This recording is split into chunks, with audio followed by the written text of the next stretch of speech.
Lacrosse Club. Looking to pick up some gear, learn about local summer camps, or find out how to get involved?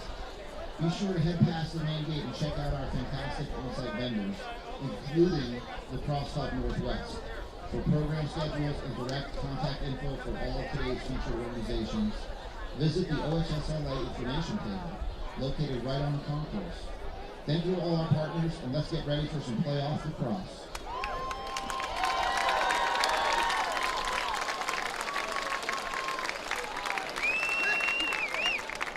The teams of the OHSLA are committed to promoting good sportsmanship by participants and fans at all athletic events. Sportsmanship is about respect for opponents, officials, teammates, coaches, and especially for the game itself. Booing, negative cheers, or derogatory comments directed at individual players, officials, or coaches is prohibited. We welcome all of our guests today and look forward to today's contest.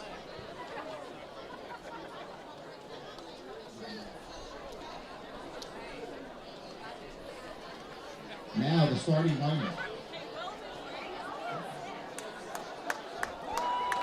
Hello and welcome to Lake Oswego's Cobb Field for the state championship game in the 2026 Oregon High School Lacrosse. My name is Seth Orensky, joined by Dave Sanford. And Dave, this is an exciting matchup. We've got the third seed West Linn Lions and the fifth seeded Sunset Apollos. The Apollos have never won a state title. West Linn hasn't won since 2015. Both teams coming off of seeded upsets the other day with similar scripts. Get off to a hot start. West Linn was able to hold on to a 9-3 win over the defending champs in Lake Ridge. Sunset, it got a little bit nervier in the end, but they defeated number one OES 7-6. Both teams come in with 6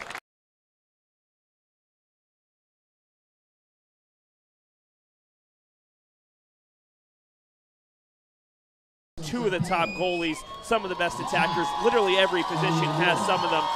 Let's start with the face-off X because it's going to be a huge part of this matchup. Where do these two players rank in your mind in the state, and how big is their impact going to potentially be on this game? Both of these guys were huge for their teams in the semifinal. When they played earlier this year, it was a pretty even battle at the X. What made a big difference in that game was the wing play. This is where both teams, with tremendous talent on the wings and their LSMs, Vigo Anderson for West Linn, Marcus Hom for Sunset, expect ferocious ground ball scrums off of these face-offs. If they were not winning these face-offs clean, these guys are going to be slugging it out for 30 seconds at a time. And that ball control is going to be huge in determining this game. Both teams rode their goalies, they rode their face-off guys into the finals. Yeah, you talk about the two goalies. Keegan Putney for Sunset, first team All-State. He had a phenomenal game the other day against OES. How about the second team All-State goalie from West Linn, Rowan Kelly, who had a big game. Two of the top goalies in the state, and two goalies who played really well, especially early as their team were able to build big leads against higher seeds. Rowan Kelly also tremendous in the quarterfinals against Jesuit. Keegan Putney, Westminster bound. He'll be playing NCAA Division II lacrosse in the RMAC conference next year. Very aggressive when Sunset goes into the 10-man ride all over the field. A huge X factor in this game. You mentioned the first matchup this year, West Linn winning at Sunset 8-7 on April the 3rd. Last year, West Linn, the 3 seed, defeated Sunset, the 6 seed, in the quarterfinals. In the regular season, Sunset took down West Linn 9-8. 3 matchups over the last 2 years, all decided by 2 goals or fewer. The 7th all-time playoff meeting between these two teams. West Linn has won the last 4, including a semifinal matchup back in 2019 right here at Lake Oswego High School. We've got a violation on the opening faceoff, and it goes to West Linn. And Dylan Olson, the first-team All-State faceoff man who controls here, is also one of their better attacking players. Olson with 27 goals, 8 assists, and 35 points. West Linn in the home whites with the green numbers going from left to right on your screen. Sunset in the road blacks with the purple going from right to left as the shot whistles wide out of the stick of the West Linn attacker Griffin Parker, first-team All-Conference, 20 goals, a team-high 18 assists on the season. There's a shot that goes way high, and it'll stay with the Lions. West Linn scored the first 5 goals, all within the first 9 minutes in a 9-3 win over Lake Ridge. On the opposite side, it was Sunset going up 3-0 in the first 3 minutes and 33 seconds against number 1 OES on Wednesday.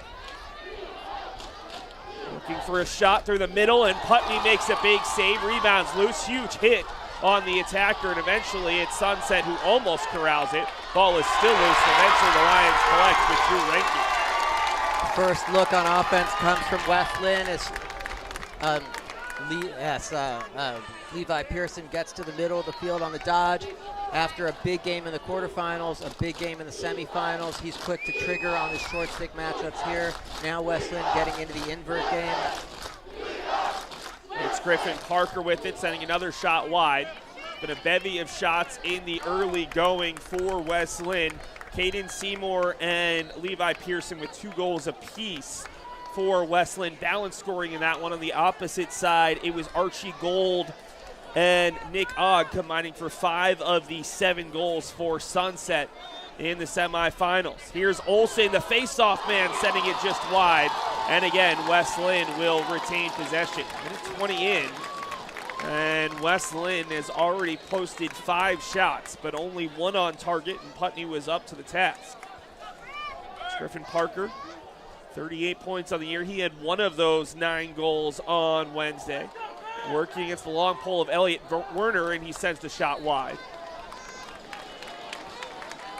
Initially, West Linn seeming to be able to manage possession, but struggling a little bit thus far to break down Sunset's defense and get to the interior of the field. It's Pearson able to find Parker. Parker in tight, and that's a great look, but Connor Peters unable to beat Putney. A second big save, and it's Sunset in transition. The long pole of Marcus Hom. Hom scored a goal the other day. He gives this one up for Blake Allen. Ball is loose here. Archie Gold met by 2 West Linn defenders. Ball still loose. And eventually it'll be Vigo Anderson trying to track it down. We've got 2 All-Americans in this game. Anderson for West Linn, Hom for Sunset. It's Hom with it here, but he's stripped of the ball. You talked about these brutal battles for ground balls. Already we've seen a couple good ones in the opening 3 minutes. And losing it for a moment is Rowan Kelly, who's going to absorb a hit, and he flings it forward. Comes all the way across midfield. Sunset's Rowan Gupta, an all-state defender, is there to pick it up for the Apollos. Still looking for their first good look on offense, and Sunset is going to take a moment to regroup. Chad Stelling will call timeout, the 4th-year head coach. Played at Glencoe. He's an Oregon All-Star and a former co-head coach at Century after a stint playing and coaching at Oregon State. What do you think about that early time out from Sunset as they try to get their first good look on goal? I think that, they withstood a long possession from West Linn. West Linn already with 7 shots on, not on cage, but 7 shots in the first 2.5 minutes. Sunset's initial entry into the offensive zone a little bit scattered, but their 10-man ride gets them the ball back. And Coach Stelling wanting to make sure that they're organized, that they've got the right personnel on the field, that they're not going to be in a position where they're playing defense for a lot of minutes initially to start the game.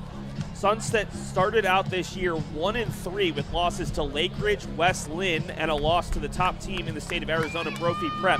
Since then, they've won 12 of 13 games. Their lone loss to Jesuit, a 12-9 loss in April. They have been red hot, including the only team to beat OES this year. Finished 4-1 in the Metro League. Their only loss coming to Jesuit. This is their 9th all-time trip to the semifinals, 5th time in the finals. lost in 3 straight years to Lincoln, 2010, 11, and 12, a 9-6 loss to OES in 2017, aiming to be the 8th all-time program in the OHSLA to win a boys state title. Sunset will get it out of the timeout. It's amazing. It felt like those first 3.5 minutes were both really slow and really fast. Great physical play, high energy, and after watching these teams on Wednesday, there's no doubt in my mind they can sustain this for 48 minutes. Nick Ogg, who had the hot hand on Wednesday, he scored 2 of the team's first 3 goals and finished with 3 goals and an assist in the win over OES, starts it off here. It's up top to Logan Furschweller, who scored 1 of the goals for Sunset.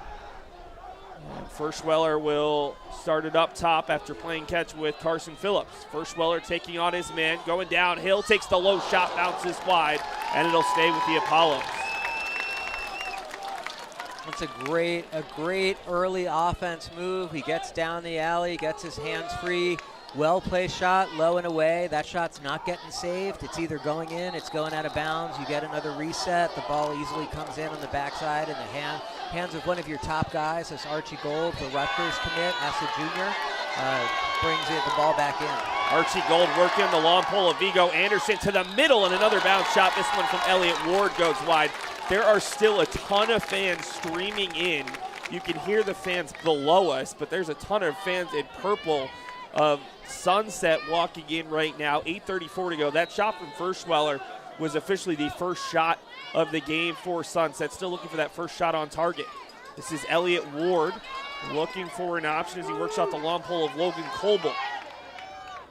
Back up top, and they swing it to Ogg, who really was the initiator early in that victory. To the near side for Archie Gold, and the Rutgers commit sends it high and wide. Worth noting, both of these schools have great youth programs that are youth programs that only field a single school. So great top to bottom, 1st grade to 12th grade programming. These kids have played with each other. They've played against each other for a long time. Gold, a beautiful feed to Elliott Ward, but a nice save from Rowan Kelly. We'll see if we can get you that replay when we get our next stoppage, and immediately turned over. It's Hom coming with it, and there's a shot and a score. Archie Gold opens the scoring in their championship game off the brilliant stop from Marcus Hom in midfield. The 10-man ride in full effect for Sunset right there. Marcus Hom makes a play in the middle of the field where he's so fun to watch. Archie Gold buries the shot in transition with his hands free. Flag came up, but appears to have been waved off. Here's the turnover. You see Hom immediately getting it forward to Gold, and Gold score, but they are gonna wipe this one off. Doesn't go up on the scoreboard. So here's what that call probably was. We didn't really see a clear signal, but when you're in the 10-man ride, a lot of times that long stick, who you're pushing up to hunt the ball in the middle of the field, he goes over the midfield line. And it's a really hard thing for officials to see in real time, because generally what they're trained to see is how many of the other teams go forward. On the flip side, West Linn answers. It's Levi Pearson with the goal. And it's 1-0 West Linn after we thought that it was Sunset who would take the lead. Pearson, 2 goals on Wednesdays, up to 17 goals on the season. What a momentum swing right there. Little bit of confusion after the goal. West Linn stronger off of the whistle. And again, the lefty finds the middle of the field, beats Keegan Putney. First goal for either side. It's Levi Pearson putting his team ahead after Sunset had not one but 2 great looks to give their team a lead. We saw Carson Kelly make a really good save. We've got a whistle and another infraction. This one, though, will go against West Linn, so both teams have been called on the face-off. And it will be Sunset ball, but first slight adjustment there from our referee along the far side.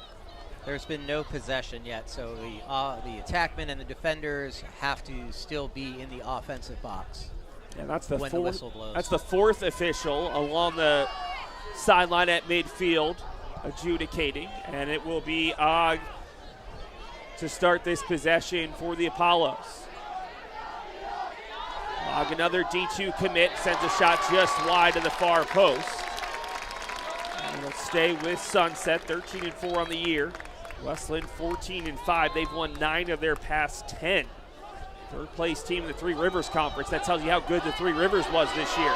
Archie Golden, we thought, scored earlier and sends one just wide, a narrow angle. Couldn't quite connect. Og, Putney, and Dylan Olson will all compete against each other in the RMAC next year in Division II.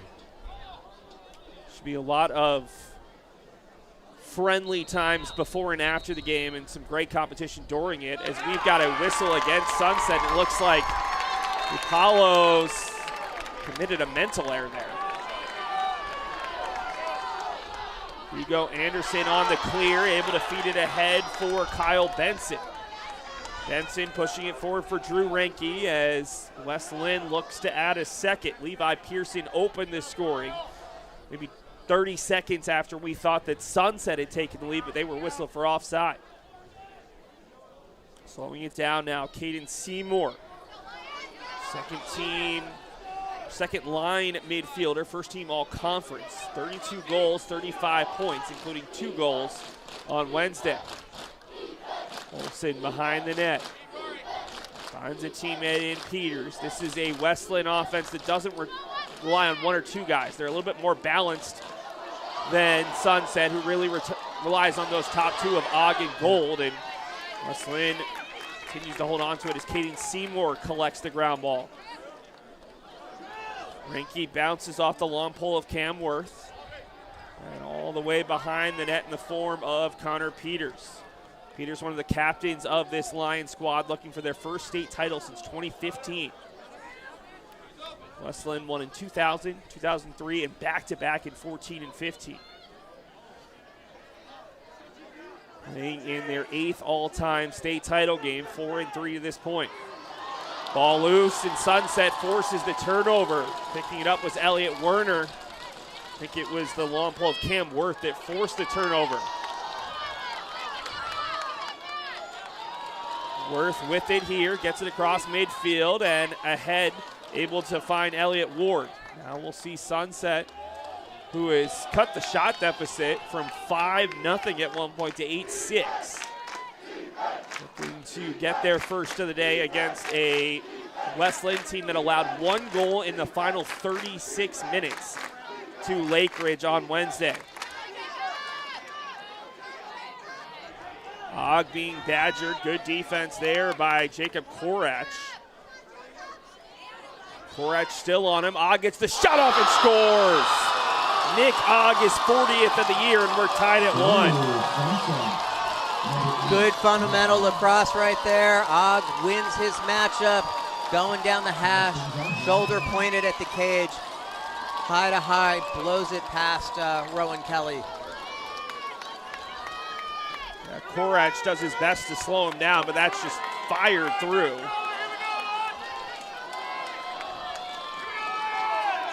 Slide could have maybe come a little bit earlier. In a previous offensive set, Sunset had also gotten a shot that did not hit the cage, running that same schematic, so perhaps we'll see West Linn start sliding to that a little bit earlier. Off the face-off, it's Olsen, who's going to keep it himself, and it's Putney making a brilliant save to keep this game 1-1. West Linn opened the scoring at 7:17, just under 3 minutes later. Sunset tied it up, and now the ball is loose. A great strip by Drew Renke, and Renke's triple teamed and will come away with it.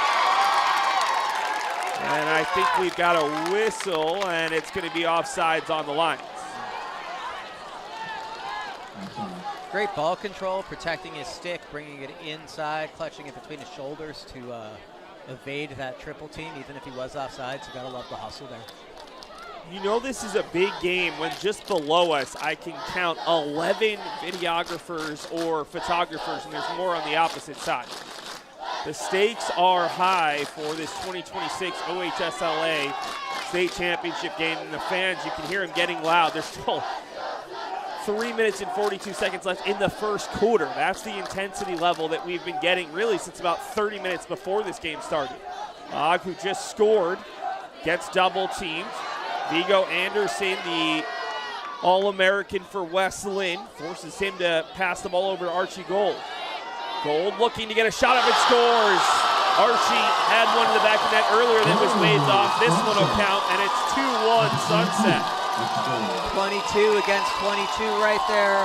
Gold goes hard to his left, gets up the hash to the island.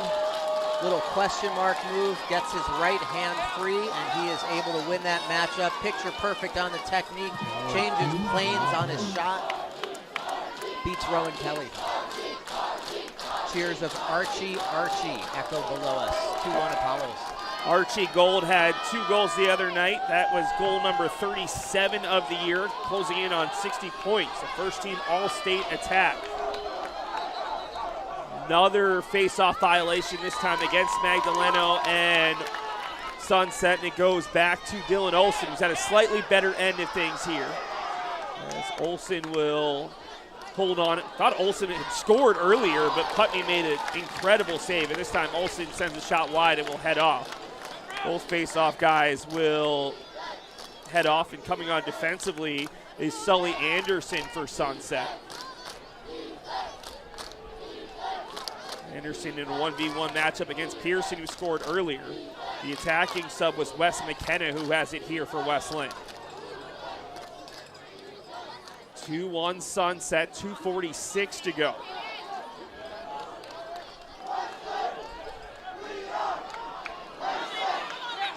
Another save from Putney, and the rebound bounces loose.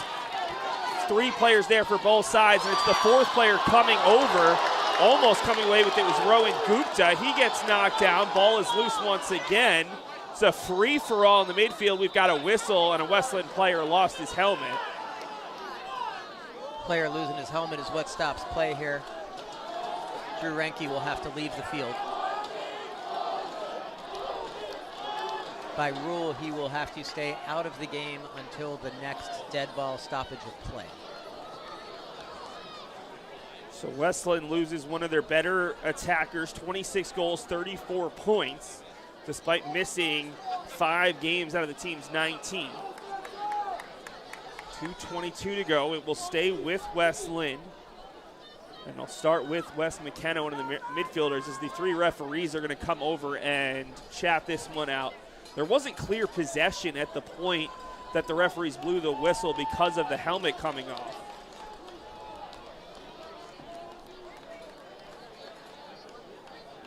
Dave, is this a conversation about who should have possession, or do you think there might be more here? I think they're just trying to make sure, no, we're going to call it an illegal procedure call against West Linn, and they're going to give the ball to Sunset.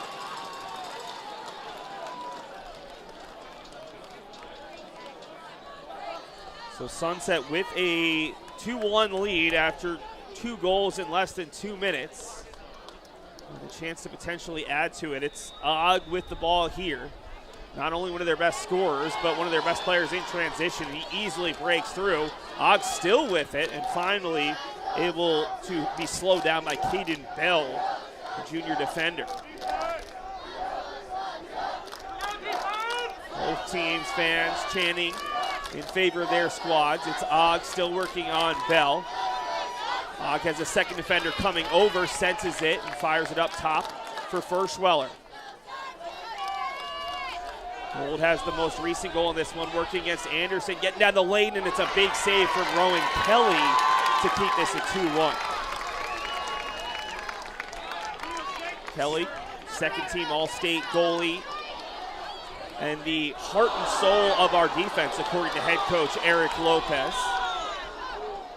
West Linn nearly turned it over. And Vigo Anderson, the 2-sport athlete, will go to Chapman to play football. We've got a whistle and I believe a West Linn timeout. West Linn having trouble with the Sunset 10-man ride. again there. A dangerous pass thrown back in the middle of the field, which they managed to control. And coach bails them out with a timeout. There's 20 seconds to get the ball over the midfield line once you gain possession in your defensive half. Probably not a lot of time left on that 20-second clock for West Linn to clear the ball. So good move to maintain possession by Coach Lopez. Eric Lopez in his third season as head coach. He took over for legendary head coach Mark Flood, who led the program from 94 to 2023. Lopez played at West Linn. In fact, he was a baseball player until the spring break of his junior year when he picked up a lacrosse stick for the first time. Started playing lacrosse as a junior, all-state honorable mention as a senior before playing 2 years at Division III Marietta College in Ohio. Came back to Oregon as an assistant at West Linn. Took the head coaching job at Wilsonville for a couple years before returning to West Linn in 2006 and has been with the program ever since.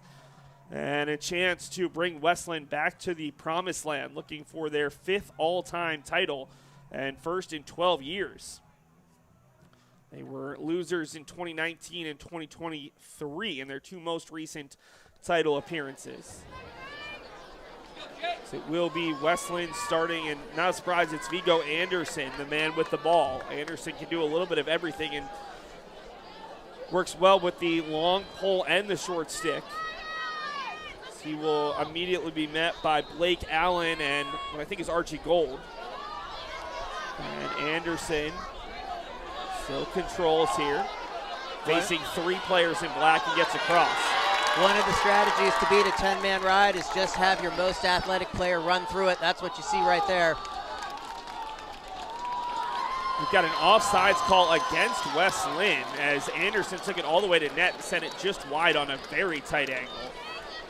And that's the second or third offsides call we've seen here in the first quarter. One goal was wiped off for Sunset, and that would have been wiped off as well. Minute 6 to go. How aggressive do you see Sunset here in terms of how quickly do you think they'll take a shot if they're able to get into the attack third? I think we're probably in one shot territory, but also there's now a flag down as Keegan Putney gets slashed as he carries the ball over the midfield line there, so that may change that up a little bit. In a game where face-offs have been such a battle and violations have been such a thing, with 40 seconds here, I'd expect Sunset to try to run something quickly on man up, and then if they don't get anything, hold the ball through the end of the period so that they will start the second period on the power play with the ball rather than in a face-off situation. So there were 2 things there. West Linn fans, you can probably hear them on the audio screaming for an offsides, but they are going to get West Linn's Connor Peters for the slash on Putney. So Sunset will go up a man here with 39.2 seconds to go. Sunset was the only team of the 4 on Wednesday to score a man-up goal in their contest. I believe it was Archie Gold who scored one of his 2 goals on the man-up.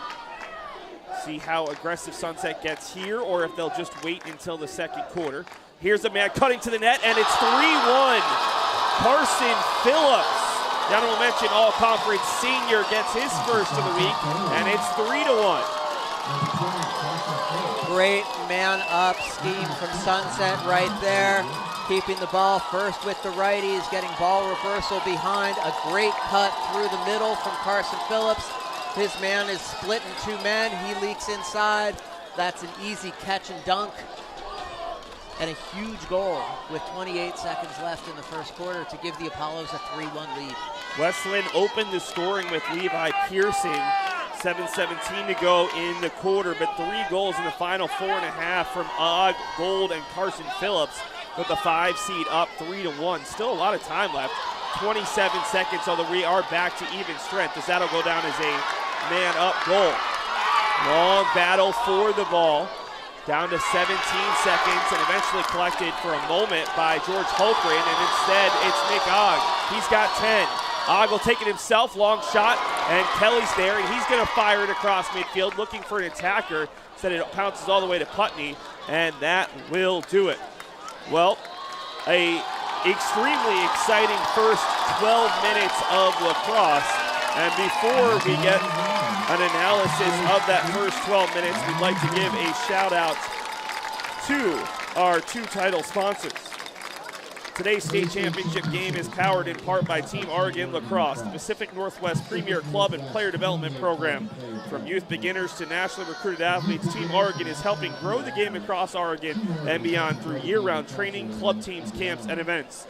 Join Team Oregon supplemental tryouts tomorrow, May 31st, and the Summer Elite Camp, June 24th to 26th, and visit TeamOregonLacrosse.com for more information on summer teams and upcoming programming designed to help players of all levels take the next step in their game. OHSLA extends a proud thank you to event co-sponsor True Lacrosse for their incredible year-round commitment to player development and their support of this year's playoffs. True Lacrosse provides state-level training programs designed to help players of all skill levels reach their maximum potential. Looking to train with the best this summer? Registration is officially open for the True Oregon Summer Camp on June 29th and 30th right here in Lake Oswego. Open to boys with graduation years 2030 to 2036. They also are hosting evaluations for the 2026-2027 competitive club teams with open tryouts on July 7th. To learn more about their comprehensive training curriculum and upcoming events, visit TrueLacrosse.com. Dave, let's break down those first 12 minutes. What are some of the biggest takeaways for you? We've seen some pretty good goalie play from both sides. In the first period, the nod probably goes to Keegan Putney. Several acrobatic saves, getting side to side, anticipating where shots are going. The other thing that's been a real factor, the 10-man ride from Sunset, creating multiple turnovers, creating extra possessions for them that create more offense. More time with the ball is better for them. Both of these teams have shown that they can score in bunches, that they're capable of getting great runs. The face-offs have been pretty even so far. We've seen both face-off men struggle a little bit with the referee's cadence, as we've seen violations both ways. And as anticipated, we've seen some ferocious scrums on the wings from the LSMs and the defensive middies for both teams. One stat to note for Sunset this year, 13-0 when giving up 7 or fewer goals, 0-4 when allowing 8 or more. That semifinal against OES the other night, they gave up 6 in a 7-6 win. So Sunset will certainly be happy with a low-scoring first quarter, at least a low-scoring first quarter for a West Linn team that averages over almost 12 goals per game. The shot right off of the face-off win goes wide, and West Linn will get an early look here. Dylan Olsen, a great X-factor, scored a lot of goals this year, winning face-offs going right to the cage, met by Keegan Putney right there, who makes a great save. Putney will be looking into the sun here in the second quarter. I don't know if it affected Rowan Kelly in that first quarter, but it's certainly the harder of the two sides to defend. The good news is the sun is not setting fully at this point, so it shouldn't be completely blinding to these keepers. Working with it is Pearson, who has the lone goal thus far for the Lions. It does seem like the shadows have gotten a little bit longer, though. Rory Conway back to Pearson, working on Griffin Ellingson. Pearson looking for an angle and thought about the shot, still going downhill, and his bounce shot goes wide. Good cover from Griffin Parker behind the net.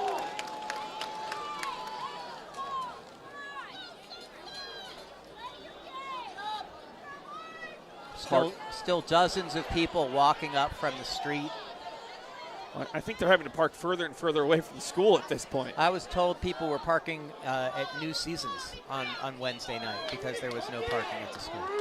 Which is impressive because that's probably a quarter mile away from Lake Oswego High School.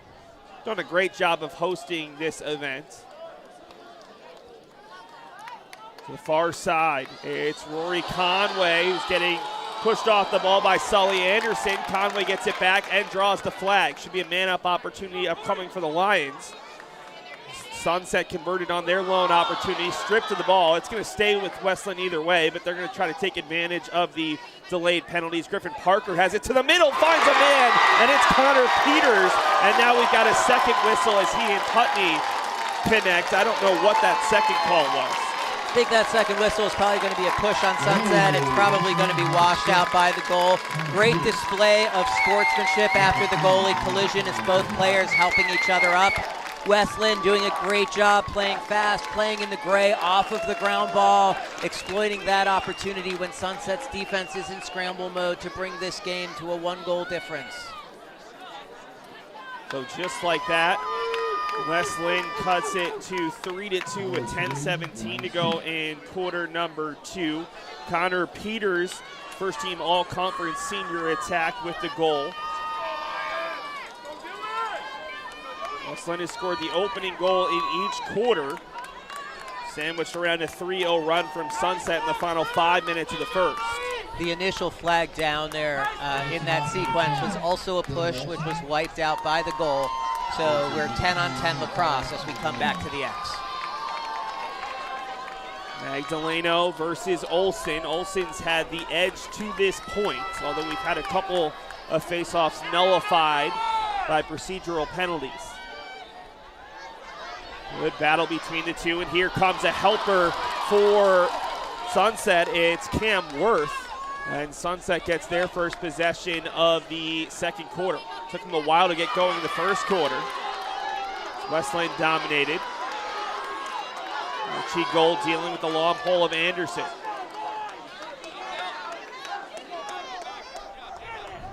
Both teams with 6 first-team or second-team all-state players. The only other team with as many was number 1 OES. This is Nick Ogg, one of those players, and that one either went off the post or the foot of Rowan Kelly, and we'll stay with the Apollos. I hope that was the post. His foot's really going to hurt a lot if that. If it bounced that far, hitting his foot. That's very fair. Or he's just got something in those shoes that are, it's not quite human. I always felt like goalies could be wearing steel-toed Doc Martens, be hard to run in if you're like trying to clear the ball up the field or something like that. But it seems like, you know, some steel-toed boots might help in some cases. Absolutely, as this is Ogg, the double team's coming. He's going to try to run away from it, and eventually heading back towards another attacker is Kyle Benson. Furschweller dragging George Holgren further away from the net. Now Furschweller will make his move, looking for the left-handed shot. He scores. Rowan Kelly frustrated as Furschweller has his second of the week, and it's back to a 2-goal lead for Sunset. You can see West Linn D-Midi, George Holgren pretty upset right there. He did his job. He gets the man going down the hash mark. If you're a defensive midi in that situation, you're told don't get beat over the top, get your guy going down the side. Defense is going to come and support you, but when there's no support, bad things can happen. And right there, that turns into a shot where we've got a guy going to the goal. He's not touched at all. He gets his hands back. He lets that go. That's a big goal right there for Sunset. 2 goals scored in about a minute and 20. Teams trading goals early. Now it's Magdaleno with the face-off win. Can Sunset make it 2 goals in quick succession? 4-2 lead for the Apollos. It's the long pole. Hom sending it wide. Hom scored the other day late in the second quarter to give Sunset the momentum going into the half. 4-2 in favor of the 5 seed over the 3 seed.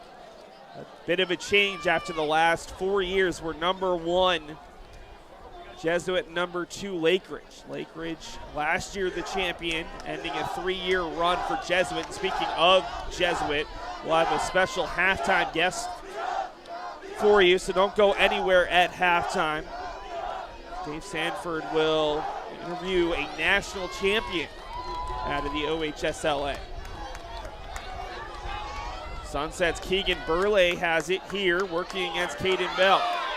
We've got a whistle, and the whistle goes against Sunset, and we'll go back to West Linn. Do you see that call, Dave? I didn't see it, but it might have been a moving screen. I'm not quite sure what else they would have called. Seems like it could have been a good time for a quicker restart as well, but West Linn seems to manage it, clears the ball effectively anyway. Sunset still being out and very aggressive. You see Keegan Putney just getting back in the goal now, but Sunset does stay in that double and take the ball away. Yeah, Kyle Benson tried to work his way through a double team. He loses it out of bounds, and it goes back to Sunset. Putney to the far side to Burley. Keegan almost able to get across midfield. Instead, it's a diving effort from Drew Renke to knock it away. Ball gets knocked down, a huge hit at midfield. And we're going to get a foul. We might have gotten a timeout as well. It looked like the referee was calling for a hold. Timeout, Sunset. Timeout, Sunset. So Sunset has the ball and a 4-2 lead. Let's look at the West Linn side. You're playing well. You're creating chances. The turnovers still have been a bit of an issue. Is it a little bit more difficult for West Linn getting things offensively because they don't necessarily have the same go-to guy as Sunset does in Archie Gold and Nick Ogg, where you know that they can maybe take on the top defender on the opposite side or even sometimes just beat the double team by themselves? I think that in theory, the way that they share the ball on offense and have so many contributors scoring is something that would really help them. But I have been so impressed with the short stick defensive midfield performance out of Sunset High School in this game. West Linn has been attacking those guys the same way that they did against Lake Ridge, but they're not winning the matchups against Sully Anderson and Griffith Ellingson, and the ball's being kept on the perimeter. And then Sunset has been a great disruptor when they lose the ball on offense. The 10-man ride creates chaos, and they've done a good job of getting West Linn out of their game just recently here. Even after West Linn cleared the ball, Sunset stayed on the double team much longer than most teams do, kept their goalie out of the cage, and managed to create a turnover in the alley. It will be Sunset ball right along the sideline on the far side. Nick Ogg will start with it. Sunset trailed 1-0 through the first 7 minutes, but 3 goals in the final 4:28 of quarter number 1 gave them a 3-1 lead. West Linn answered with the first goal of the second quarter before Logan Ferschweller scored at 8:58 to push their lead back to 2. 7.5 to go in quarter number 2, and it's Ogg with it right along the crest of the LO at midfield. Ogg coming downhill, uses the pick, looking to get the left hand, and it's a save from Rowan Kelly. Kelly came in with a save percentage of just over 62% as we've got a turnover along the sideline, and they're going to say, nope, first we've got a timeout, West Linn, as both teams utilizing their timeouts to retain possession. The West Linn attacker nearly went out of bounds. So West Linn survives that offensive possession for Sunset. What are they going to be talking about offensively? Because, yeah, you have a plan against these short sticks. You trust your offense. There's a ton of time left in this game. But how do you get a little bit of more offensive momentum here before halftime? The seems like West Linn had more movement off ball in the semifinals than they've had thus far today. They need to pick up the pace of their ball movement a little bit, pick up the pace of the cuts. We've seen goals scored in this game by both teams, created by guys winning their matchups and then having great cuts to the cage from the backside and good finishes. Both of these goalies are great goalies, and when you play against teams with great goalies, what may be a good shot for you a lot of the times is not a good enough shot to beat these goalies. And we've seen big saves from both of them thus far in the first half. So I'd look for West Linn to get the ball swinging a little bit faster, maybe get some more picks on ball and off ball, and look to get guys streaking through the middle where they can move Putney pipe to pipe and get the ball behind him. And you were literally looking at the top 2 goalies by the estimation of the coaches in the state. Keegan Putney, first team, and Rowan Kelly, second team. It's not supposed to be easy to beat these 2 goalies. So it'll be Dylan Olson, first team all-state face-off guy, dishing it back and forth, and it's Pearson on the far side. Pearson for Seymour. The goals thus far for West Linn from Connor Peters and Levi Pearson. To the near side, working with it is Griffin Parker, who set up that goal for Connor Peters. Parker there being badgered by the long pole of Elliot Werner. Behind the net, back to Peters and all the way up top for Parker. Parker looking to get an angle. He sends a shot wide, and they'll stay with West Linn. Sunset has made a schematic change defensively. They're now getting their long poles up to guard against the dodges from West Linn's midfielders. Behind. You see Levi Pearson dodging the short stick. Behind there, turnover. As Marcus Hom has a stick in the passing lane. Yeah, Levi Pearson intercepted by the All-American. Hom thinking about the shot, and it goes low to the near side, and Rowan Kelly easily makes the save. He finds his own long pole in the form of Jake Sinclair. First team all-conference defender, thought about the shot, fakes it in tight. It's Connor Peters' second of the day, and it's a 4-3 game. Connor Peters is money when he catches the ball on the crease. He's headed to Colorado Mesa. He'll square off with Keegan Putney for the next 4 years, doing exactly what they're doing right there. West Linn doing a great job of getting up and out quickly there. Generally, whoever is winning that battle in the middle of the field is settling into more of an advantage to their tempo when the ball settles. And the tough part about that is Hom, who's one of your best defenders, comes forward, takes that shot. He's a little bit slow getting back because he dragged all the way up the field. It allowed West Linn in transition. A really nice play by Jake Sinclair there, who picks up the assist on the second of the day, and now an infraction. And just like that, West Linn with a chance to even this game up. They've trailed since about 3:30 to go in quarter number one. This is Drew Renke, who had his helmet knocked off in the first quarter. West Linn swinging it all the way around up to Griffin Parker. Parker, the team's top playmaker this year, came into the semifinal round with 18 assists. Hayden Seymour working 1v1 against Cam Worth. Seymour, the turnaround shot, puts it just wide of the near post, and it'll stay with West Linn. 5:15 to go, 4-3 Sunset here in the second quarter. Got a whistle, and we've got too many balls on the field. Great job by Connor Peters to win that run out and maintain possession for West Linn there.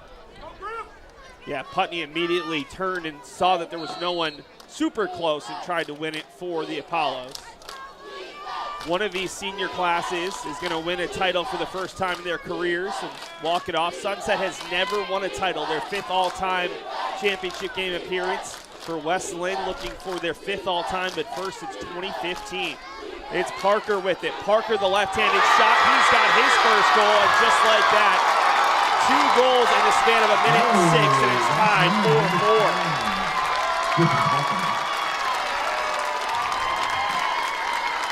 Sometimes you need to run intricate team-based offense. Sometimes you just need your best players to make big-time plays. Here's a straight isolation dodge, goes to his left, down the alley, comes back, opposite stick side, beats Keegan Putney. West Linn has outscored Sunset 3-1 in the quarter, back-to-back goals, and we have our second tie of the game at 4-4. Big-time face-off. The last one we had an infraction that immediately allowed West Linn to win it. Now the infraction goes against Sunset. What are the referees seeing there, Dave, that immediately just gives possession one way or the other? Either somebody is moving before the whistle, or somebody could have their helmet over the line, or someone's stick could not be vertical but could be leaning forward. Up top for Gold. Suddenly a little bit of pressure on this Sunset attack. Shot just high. And we'll stay with Sunset as both teams take some time to talk things over, as Gold will head behind the net on the restart. And as every referee's downset whistle is different, some face-off men have trouble adapting to the cadence of certain officials. We've seen a lot of violations thus far in the first half of this game. Ogg with the man draped all over him, gets tripped up, not enough for a call, gets back up but loses it. Handled here by West Linn's Caden Bell. Now we've got a stoppage as Ogg was still slow to get up. See how they adjudicate this one as Og is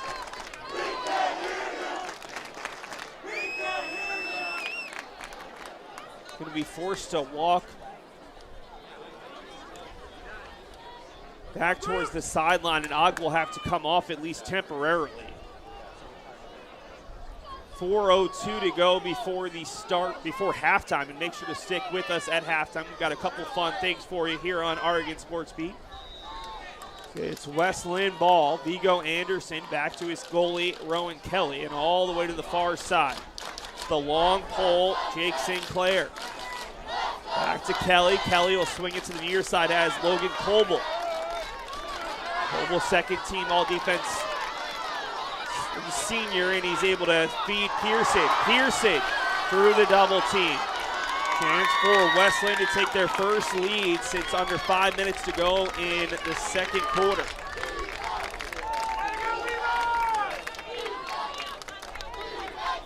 Up top, it's Drew Renke.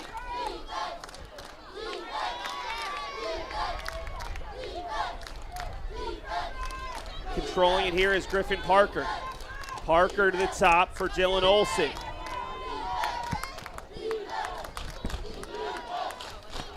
Olson to the far side for Pearson. And his pass is knocked down. A good defensive play by Marcus Hum.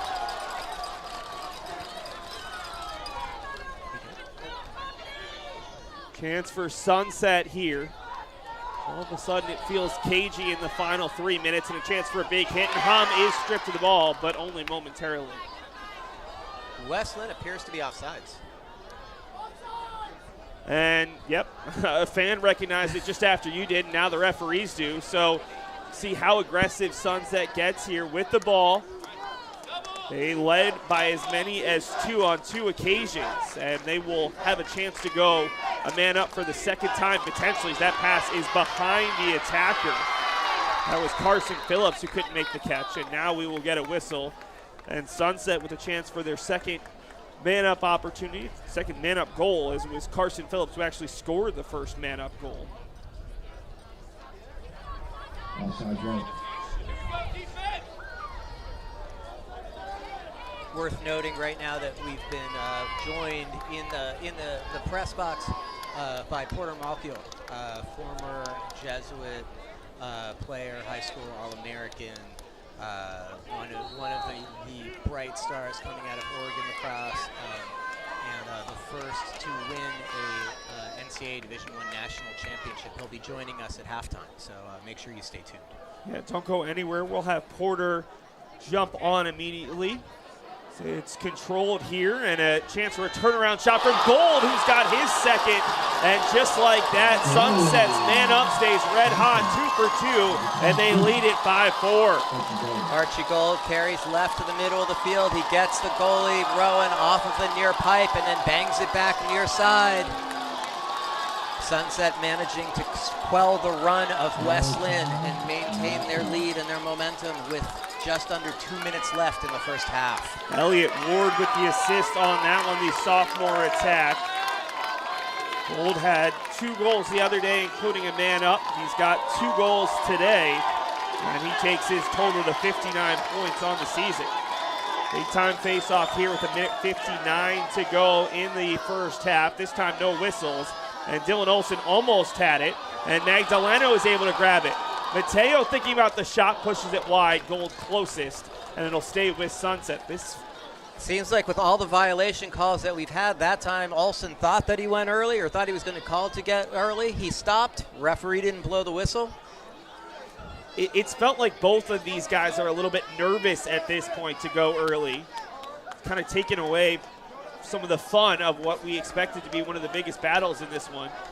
Neither guy's really gotten to shine in the way that we expected, as Og will control here. 90 seconds on the clock, and Dave, you always point out the lack of a shot clock. Is this an opportunity where maybe Sunset would be content to hold on for a last shot, or maybe a shot with 15 seconds left to give themselves another look if it doesn't go in? Winning by 1 at this point in the game, there's no reason for them to go to the cage until there's about 20 seconds left in the game. They're being patient. They're drawing West Linn's defense out.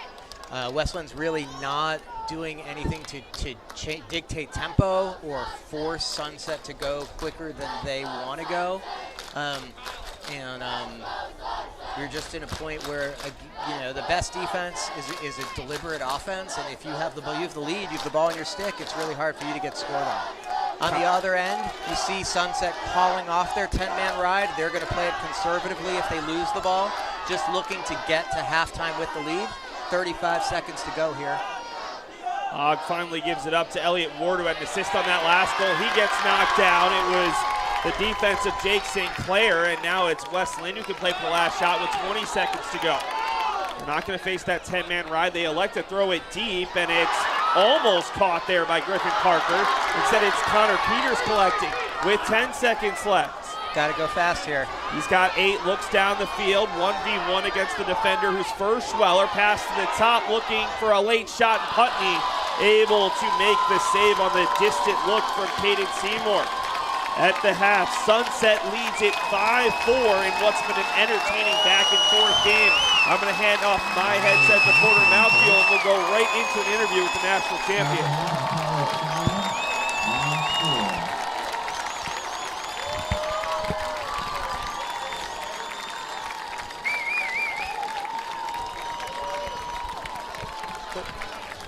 Porter, welcome back to Portland, Oregon. It's great to have you back here. Thank you. Thank you so much for having me. It's really cool to be here.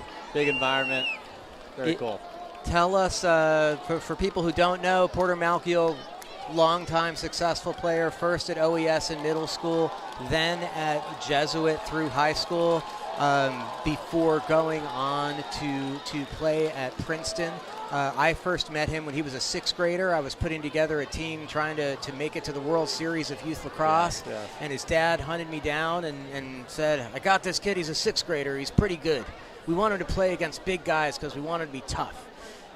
And we brought him on, and he did a great job, and he has just been destroying every challenge in front of him since then. But it's a huge jump going from playing lacrosse in Oregon to going to a high-level D1 program like Princeton, a high academic school like Princeton.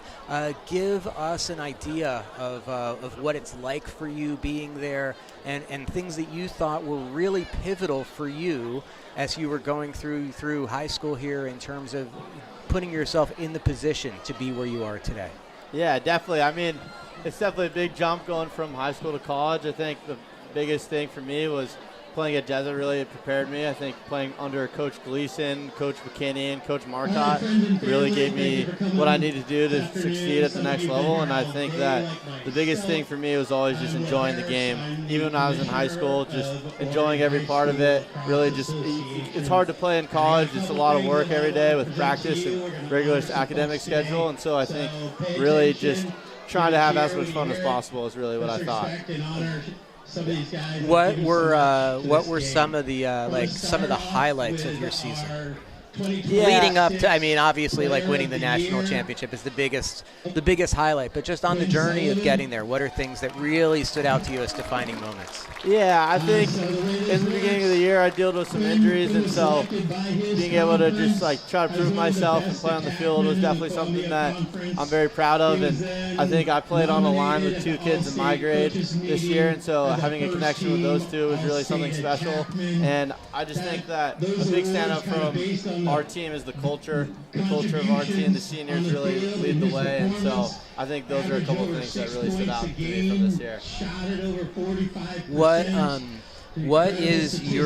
What's a typical day like for a Princeton lacrosse player? Yeah, so I think Princeton definitely, we take academics very seriously, and so I think go to class, deal with that, and then once we have a big thing this year from our captains about being here now, and so kind of when you're in the classroom, full focus on that, and then we'd have practice from 4 to 7, say, and then when you're playing lacrosse, it's all about lacrosse. So I think that's something that our captains really instilled, and so it's something that definitely we all took to heart this year. Does the NCAA is talking about adding a 5th year for NCAA Division I players? How does this play in the Ivy League? I'm interested to see. I think it's definitely going to cause a lot of change. I think because obviously Ivy League teams don't take fifth years and they don't take transfers. And so I think it'll be interesting to see what happens, but I think that, I don't know. I think it'll be interesting. We'll see what happens. What are your plans for the summer? Are you going to be back here for the summer? Are you coaching? Yes, I'm coaching Team Oregon, going to help out with them. And then just giving lessons, helping out any way that I can. Kind of a lot of the older guys, I think, from Oregon really helped out, really helped me with my game. Guys like Tucker, Alex Slusher, Ross Scott really made me love the game, and so just trying to give back like they did. If there are kids listening and they want to try to get lessons from Porter Malkiel this summer, what should they do? I think definitely feel free to either get my number somehow or text me on Instagram. I would love to give anyone a lesson and really just love giving back. When you see this game, did you get to go to any of the other you didn't get to go to see your brothers play, obviously, because that was the same day that you guys were playing. But did you get to come to the games on Wednesday night? Were you here? I did not, sadly. This is my first game that I've come to. What is what do you, as you see it, watching it, how does this feel to you versus what you remember playing in these games a couple of years ago? I think the biggest thing that stood out to me is the crowd here today. I think it really is unbelievable, and I think it's great for the sport. Definitely in Oregon, getting a bunch of people here supporting their classmates and just coming to sport. And I think that I had a lot of fun playing in these games when we were in high school. I have a lot of great memories, so it's pretty surreal to be back here today watching these two great teams go at it. What do you think the keys to the second half of this game are? I think for Sunset, just controlling the ball, really just trying to keep it going, keep giving it to your guys. I think Linn trying to create a spark early in the third quarter. And I think just both, really possessing the ball. Obviously the ball is key, and so having the least amount of mistakes possible. There's been a lot of conversation in the past year about whether or not there should be a shot clock in high school lacrosse. Watching these games, playing obviously at a different pace dictated by the shot clock. How do you feel about that? I think the shot clock's great. It's something that I really like. I think that it gives players opportunities to play with 10 seconds left and kind of find gray areas, and it just kills all the long possessions where teams can hold it for 2-3 minutes. And so I think it's something that definitely Oregon should look into if possible. I have had, from my experience coaching box lacrosse, playing with little kids, learning to play to a shot clock and learning to accelerate their pace of play, their pace of decision making. I think makes a huge difference personally, and it also makes the game so much more fun to play and to watch. I think so too. I think there's just a lot more transition, and so with that comes even more parts of the game that is maybe not as much in high school, which is you see more in the college game, and so I think having that addition would be great.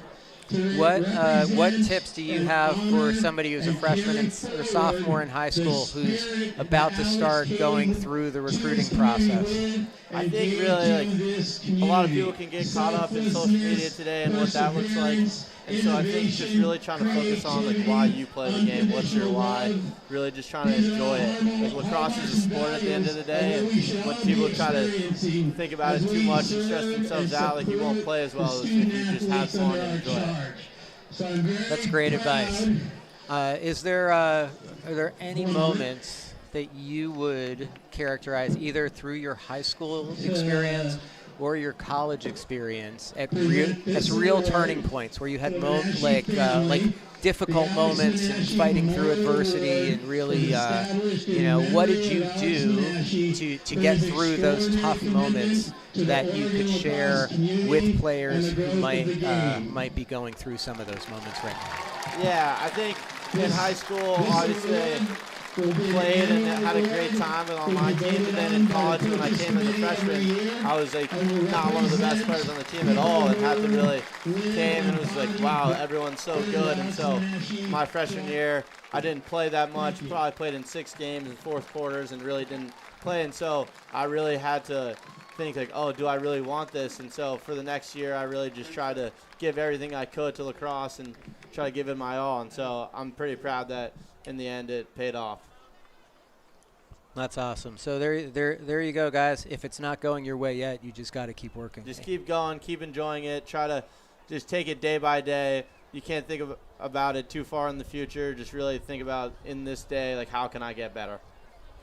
How much do you talk to your brothers about lacrosse? I talk to them a lot. Mackie and George, shout out to them. They are great players, and I definitely, like, being at college, have probably talked to them once a week about how their season's going and what they can do. And so it's been really cool to have gone through high school and then also get to share my experiences with them now. When you're, where do you see yourself after you're done in New Jersey? You coming back to Oregon? You staying on the East Coast? What do you want to pursue in life? I'm not sure yet. I guess it's a little too early to say. I guess when the time comes, I'll figure that out. Fair that you're not ready to answer that question yet. Porter Malkiel, thank you so much for joining us here. It's a pleasure to see you. It's great that you are back here coaching kids. And again, if you're looking for lessons for your kids, hunt Porter down on Instagram. He's a great guy to work with, great role model for young kids. Porter Malkiel, thanks so much for coming down. Really appreciate having you here. Of course, thank you. And everybody else, stay tuned. We've got something special coming up, a special a special presentation coming up on field in just a couple of minutes here.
a Jeep Grand Cherokee, license plate 673 OSD. Please check on your car. Your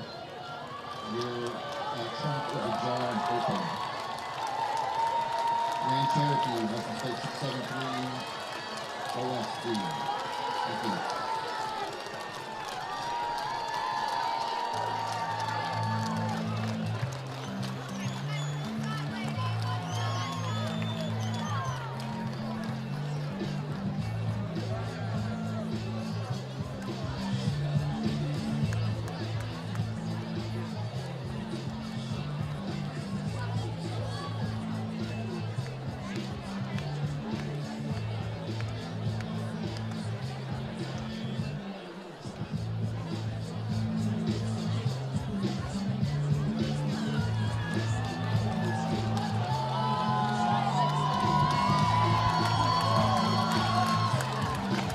Welcome back to Lake Oswego's Cobb Field, and we talked about it on Wednesday, Dave, the energy that this Sunset team brings. I don't know which of the Sunset coaches it was who was just yelling at the fan base, do your jobs. I've heard it about 30 times since they started warming up, but not just trying to get his own group. That's Josh Butterwedge. He is Coach Chad Stelling's right-hand man. They have coached together for well over a decade. They coached together at Oregon State prior to coaching at Sunset. And he is a juice guy. Like, he's the assistant coach that fills every player's tank, that has the last kid on the bench ready to go at a moment's notice. And to really see that connection between the fan base and the coaches, you know that you are seeing something special here. From both of these programs, you'll see the Sunset players run over to greet their fans at halftime, a long-time Sunset tradition. Well, and for this Apollos team, one of the stronger programs over the last at least 10 years, still looking for their first title. I don't want to get ahead of ourselves. We still have 24 minutes of lacrosse, and it's a one-goal game. But what would this mean for this group of alums and fans and parents and players to get that first title? Because it's been a while since a team has won their first title in the Oregon High School Lacrosse Association. Only 7 teams have done it, and most of them won their first quite a bit ago. I can't remember the last time that somebody won. Well, I think for the Jesuit first won their first 3, 22, 23, 24. But before Jesuit, I think it had been quite a while. Yes, indeed. Some of these families in the Sunset organization with multiple siblings have been here for a long time. They've put in a ton of effort to grow the game in their neighborhood. Sunset, West Linn, Lake Oswego areas where even more so than some areas on the East Coast, you will go to a park on a random day, you see kids playing with sticks, you see kids out shooting, doing extra work, doing the things that sets them up for success. Some of these families have been really instrumental in making this happen. Archie Gold's older brother played at Sunset with Ajax Zapatello and Chop Gallagher, and perhaps some of the best, most talented teams in the history of the program. Marcus Hum's older brother played at Sunset in the class of 2023, in another class that led several players to play at the collegiate level. These families have been working together for a long time. On the flip side, if you're West Linn, you have 4 state titles, haven't won since 2015, a 12-year gap. What would it mean for this group? Eric Lopez has been a state champion before. He's been on those staffs. But for these players, these parents, what would it mean for this group to win that 5th state title? I think it's huge. It would be a huge defining moment for the tenure of Eric Lopez as the head coach at West Linn. The program started in a tough spot when he took over. He has done a great job climbing out of a very big shadow of the legendary Coach Flood, establishing his own culture, and climbing back up almost to the top of the mountain. Dylan Olson wins the opening faceoff, and we're underway in quarter number 3. West Linn trails 5-4. They were able to tie it 4-4 late in that second quarter after going down by 2 goals twice, but Sunset's Archie Gold scored his second of 2 goals with 1:59 to go in the first half to give Sunset the lead back. West Linn has led one time. It was 1-0. Sunset has held several leads, including 3-1 and 4-2. Working with it here is Levi Pearson, who's got one of the 4 goals thus far, and Keegan Putney, no issues making his initial save of half number 2. Controlling it here is Griffin Ellingson, and Ellingson a low pass that's corralled by Sully Anderson, and the Apollos get their first offensive possession in the second half. Elliott Ward, who had an assist in the first half, being badgered by the long pole and eventually able to get it off for Carson Phillips.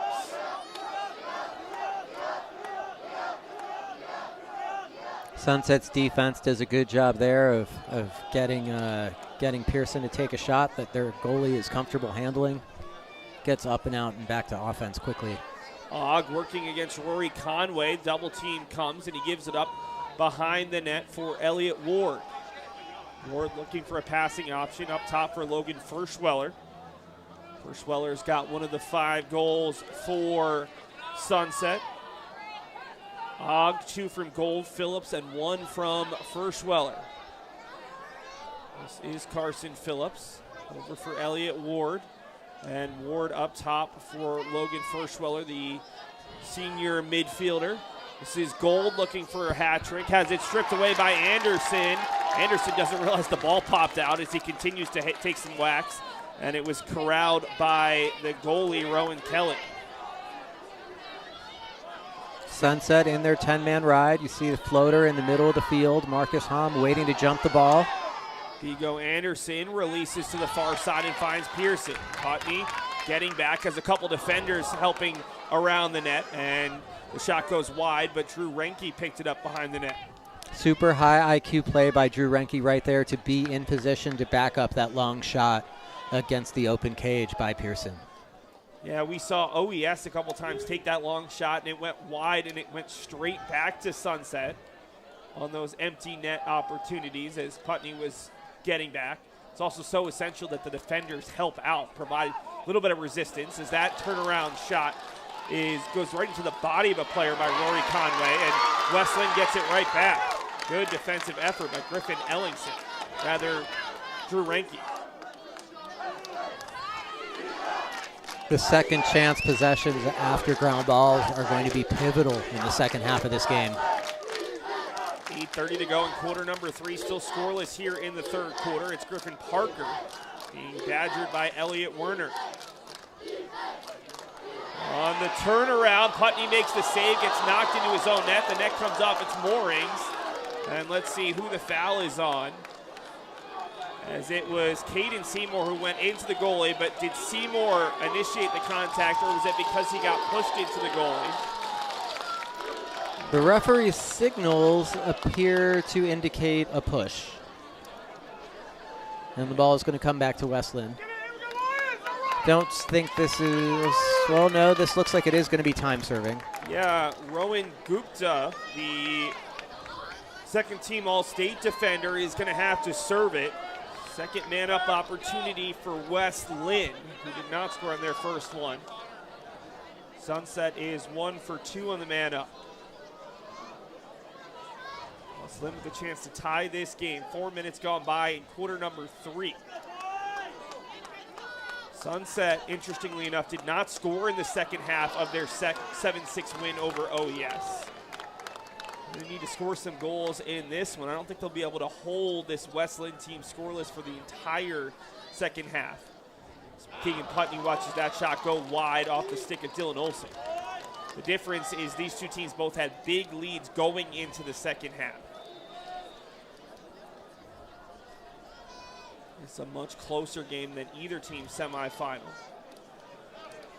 Linn passing it around. That's a no-look pass that almost was stolen away. Interesting look from Parker that he gets away with. Parker was trying to feed Caden Seymour down low, but it was knocked down by Elliott Werner. Parker with it, turns, passes in tight, and a great look for Connor Peters, who has his third goal of the game. Parker throws an absolutely nasty pass inside to Connor Peters, who handles it just as the man-up opportunity had expired. We've got a whole new ball game. 5-5, 7 minutes to go. You see it here on the replay. Good slide and recover from Sunset, but Peters finds just enough space inside to handle that pass and finish that shot. Peters has 3 of the 5 goals thus far for the Lions, and we're even at 5-5 with 7:21 to go in the third quarter. Pivotal face-off, and Olsen was able to scoop it, but his teammate didn't see it, and now the ball's loose. Olsen, a clear and obvious push that will get called, and it'll go to Sunset. I like the idea from Olsen, but I don't think Jacob Korach was ready for it, and it leads to the Apollos coming away with the ball. If they stay in bounds, and getting knocked out of bounds there was Elliott Ward. Nice defensive effort from Logan Colbert. This game is about as even as it could be right now. Shots 20-19 in favor of West Linn. Scoreboard 5-5 as we near the midway point of the third quarter. Orensky controls it for West Linn as the sun starts to go down even further. Definitely more difficult for Rowan Kelly and the West Linn defense to deal with the sun here in the third quarter. Sunset will have some potential issues in the fourth. Lions push it back up top for Parker.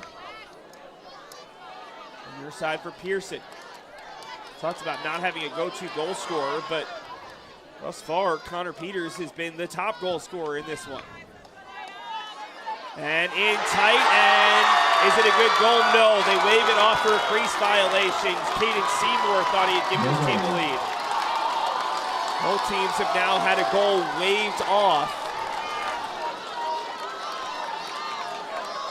Not sure the degree to which there was pressure on his back right there, but his feet definitely landing in the crease before that ball is in the cage on that one.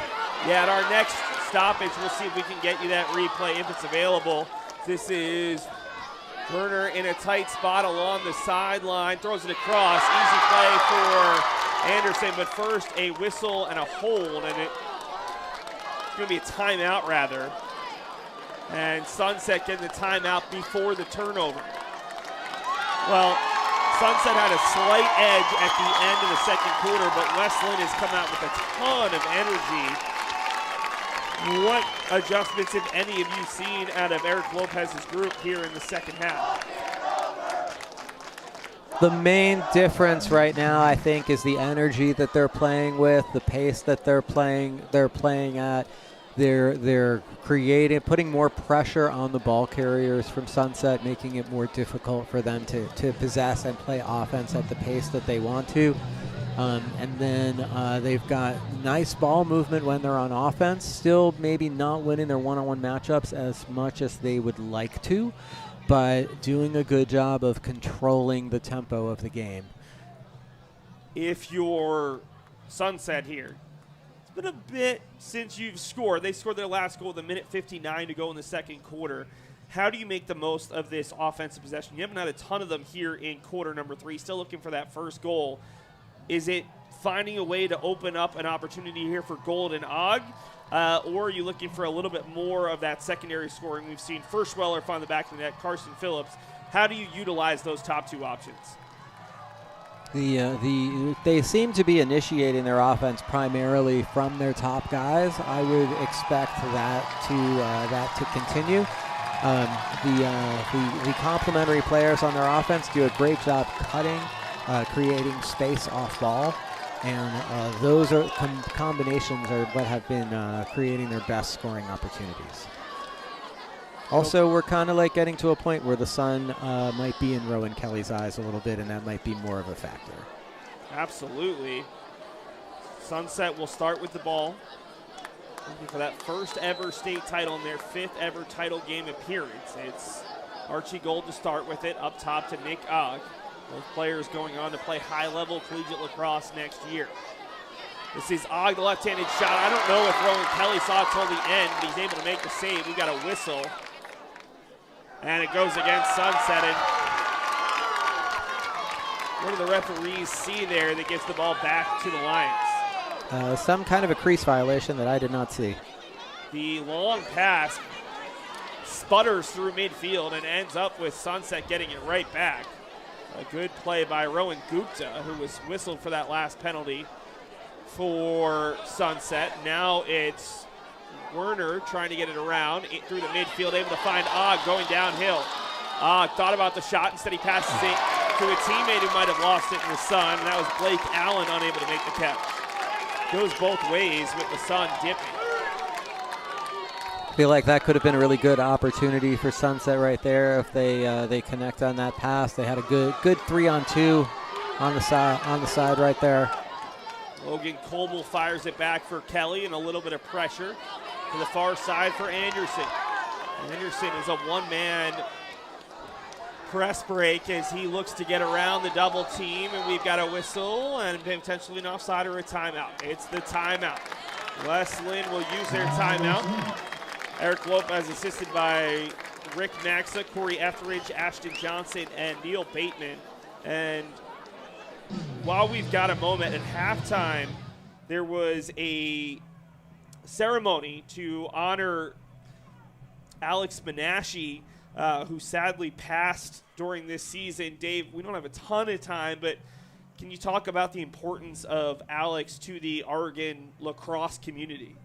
Alex was the head coach at Westview High School. He was tremendous in his commitment to grassroots growth of the game, really rebuilding that program from the point at which he had taken over. He spent countless hours working with his youth program, getting into every feeder school in the Westview district and going and doing PE classes and helping to find equipment for kids that didn't have equipment who wanted to play. Really an example for everyone in our community about what everyone needs to be doing to grow the game of lacrosse and increase participation, which is a goal for all of us. At the beginning of the season, he died suddenly as a very young man in his 30s, and as a coach who was really, really endeared to everyone who knew him. And this was a huge loss for our community, and so there is an Assistant Coach of the Year award that has been designed to honor his memory.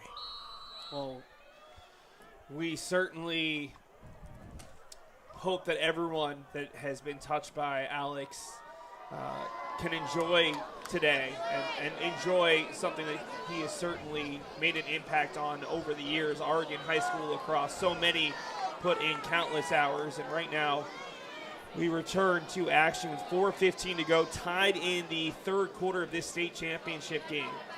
Controlled by Pearson. Pearson will bounce off the defender. That was Ellingson, the short stick. Swung all the way around. Unable to make the catch initially is Seymour, but able to grab it before it goes out of bounds. Under 4 to go in the third quarter. Only the one goal thus far. That came from Peters. 7:21 to go in this third quarter. Westland looks for their first lead since it was 1-0. Hits the side of the cage. You saw a couple of Westland players celebrate. And it ends up with Putney grabbing a head for Ellingson, who almost got ran through by a Westland defender. Big hit from Griffin Parker right there. Ellingson able to flip it ahead for Werner. And the long poles passes dropped there by Blake Allen again.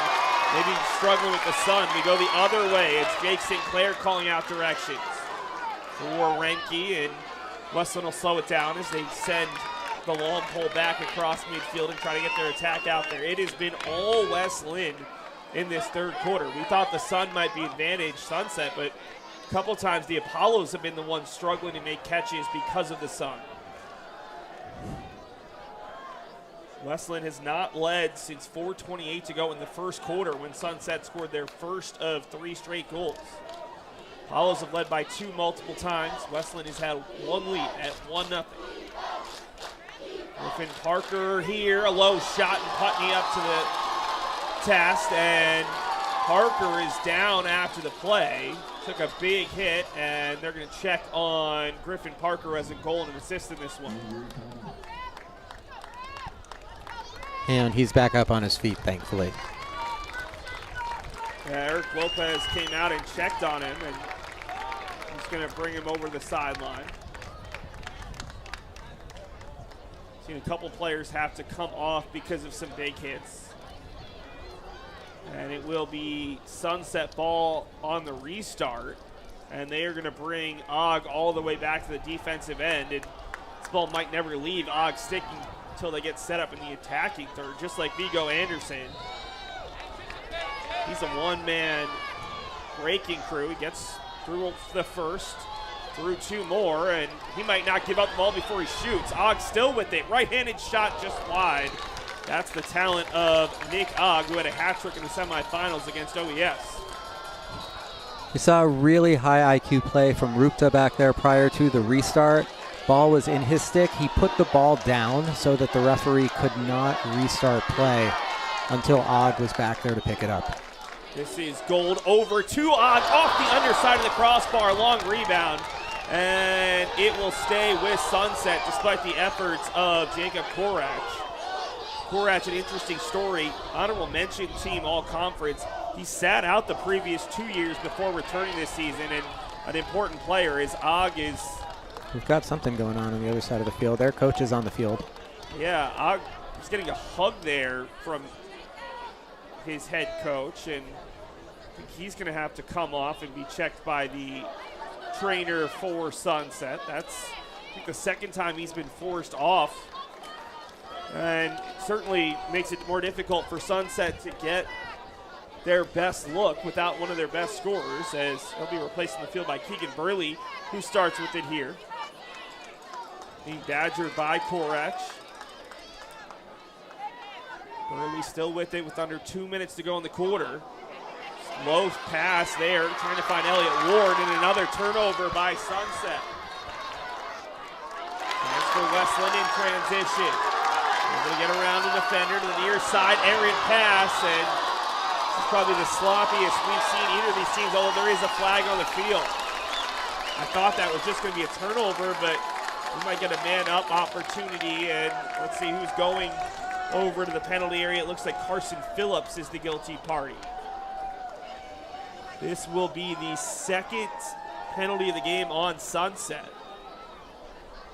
And a chance for West Linn to grab that first lead of the second half. Remember, just 1 goal scored between the 2 teams here in the second half. It was Connor Peters with 7:21 to go in the quarter, and this is a big opportunity if you're West Linn. It's like a couple of plays back to back with some contact away from the ball, leading to that penalty. Got to wonder if something just happened that might have been a response to what had happened with Og a minute before. I was about to say the contact to Og, or the injury to Og, happened away from the ball. Neither of us saw it, so certainly could be a response, as Og is certainly a player you want to defend if you were Sunset. Pearson to Seymour. West Linn 0 for 1 on the man up. Sunset 1 for 2. Controlling it there was Renke. Renke over for Seymour. To the far side for Parker now up top. Parker thought about the shot, low bouncer, easy save for Putney. Minute 14 to go, 25 seconds down on the man down. The ball is to Hom, triple teamed, and Marcus, the Marquette commit, is going to do it himself. No Nick Og out there still, so Marcus Hom taking it upon himself. Now along the near sideline, trying to avoid going out. Successfully does so. Gets around Vigo Anderson to the middle, and it's a goal! Elliott Ward A golden assist, and that was all Marcus Hom getting things going for Sunset.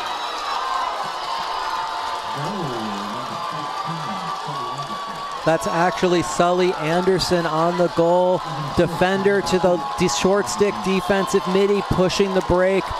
A huge juice goal for Sunset in transition in a game where no one has been succeeding in scoring on 6-on-6.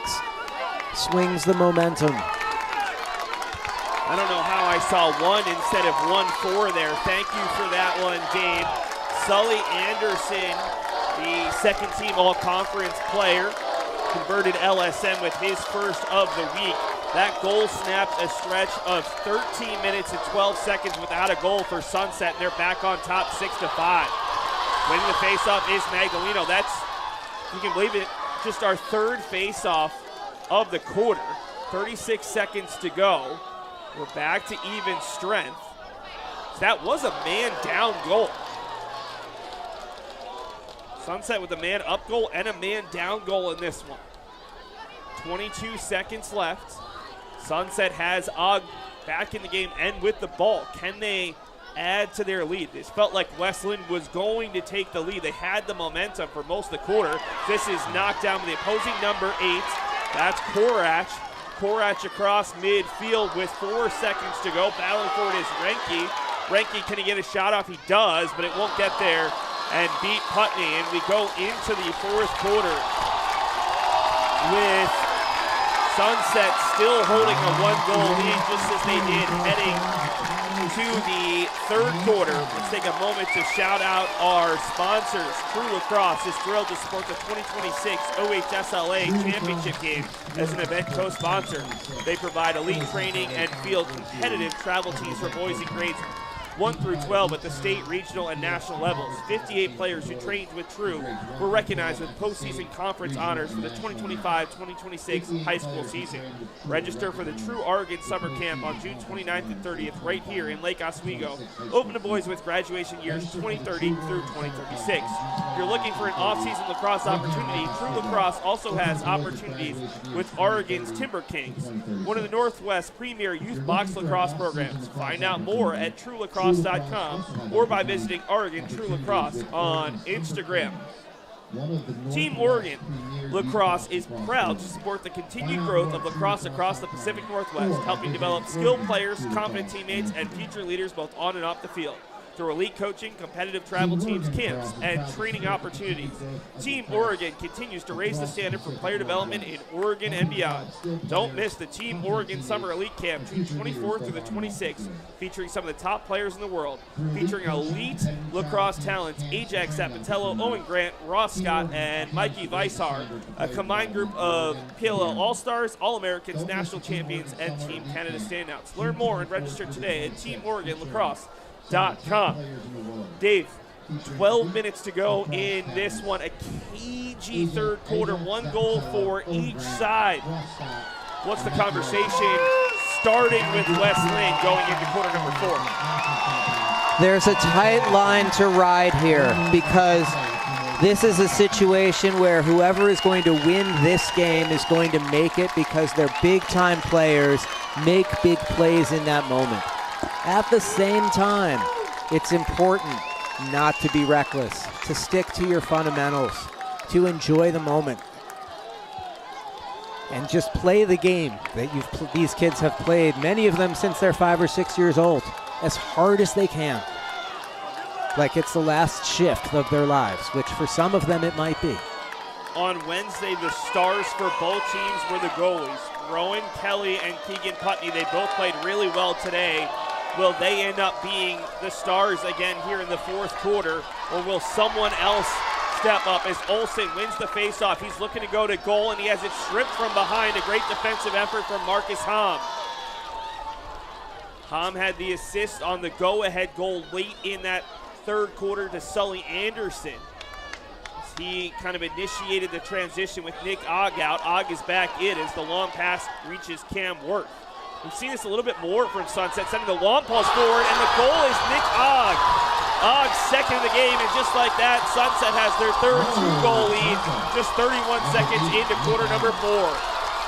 As we've been saying, hard to score in 6-on-6. Sunset goes early in the possession right there. While substitutions are still happening, you see Archie Gold come and get the ball from the long stick. Og steps to the middle of the field right away and buries a shot past Keegan Putney to give Sunset a 2-goal lead as we start off the fourth quarter. Sunset has not lost this season when allowing 7 goals or less. Right now, if Westland's going to win this, they're going to have to hit that magical number of 8. Palm comes away with the face-off win. Sunset, who did not seem to have the upper hand for most of that third quarter, now they have the momentum and the ball. Neither team is led by more than 2 goals in this one. See what the Apollos can do on this possession. Blake Allen rushing behind the net, working on Jake Sinclair. Allen to the near side for Firschweller. Og and Gold each with 2 goals for Sunset in this one. They had 5 combined goals on Wednesday. This is Gold with 2 goals and an assist. Working against Anderson, 2 of the best players in the state. Pair of first-team All-State selections. The far side, and it's Allen who's denied. Big save, and then the second shot ends up right into the body of a player, and Og's got another one. Og completes his hat trick after his initial shot went nowhere, and it's 8-5 with 10:25 to go. Sunset with a lot more energy on the field than West Linn right now. Again, a little bit of like a scramble play out of the ground ball. Og gets free. West Linn defenders don't recover to the ball. He finds his hands free at like 10 yards. Nothing to do but shoot it right there. That is 3 goals in a row for Sunset over a 2-minute and 22-second span dating back to the Sully Anderson goal. And we've got an infraction against Magdaleno, and it will go back to West Linn. They needed that face-off.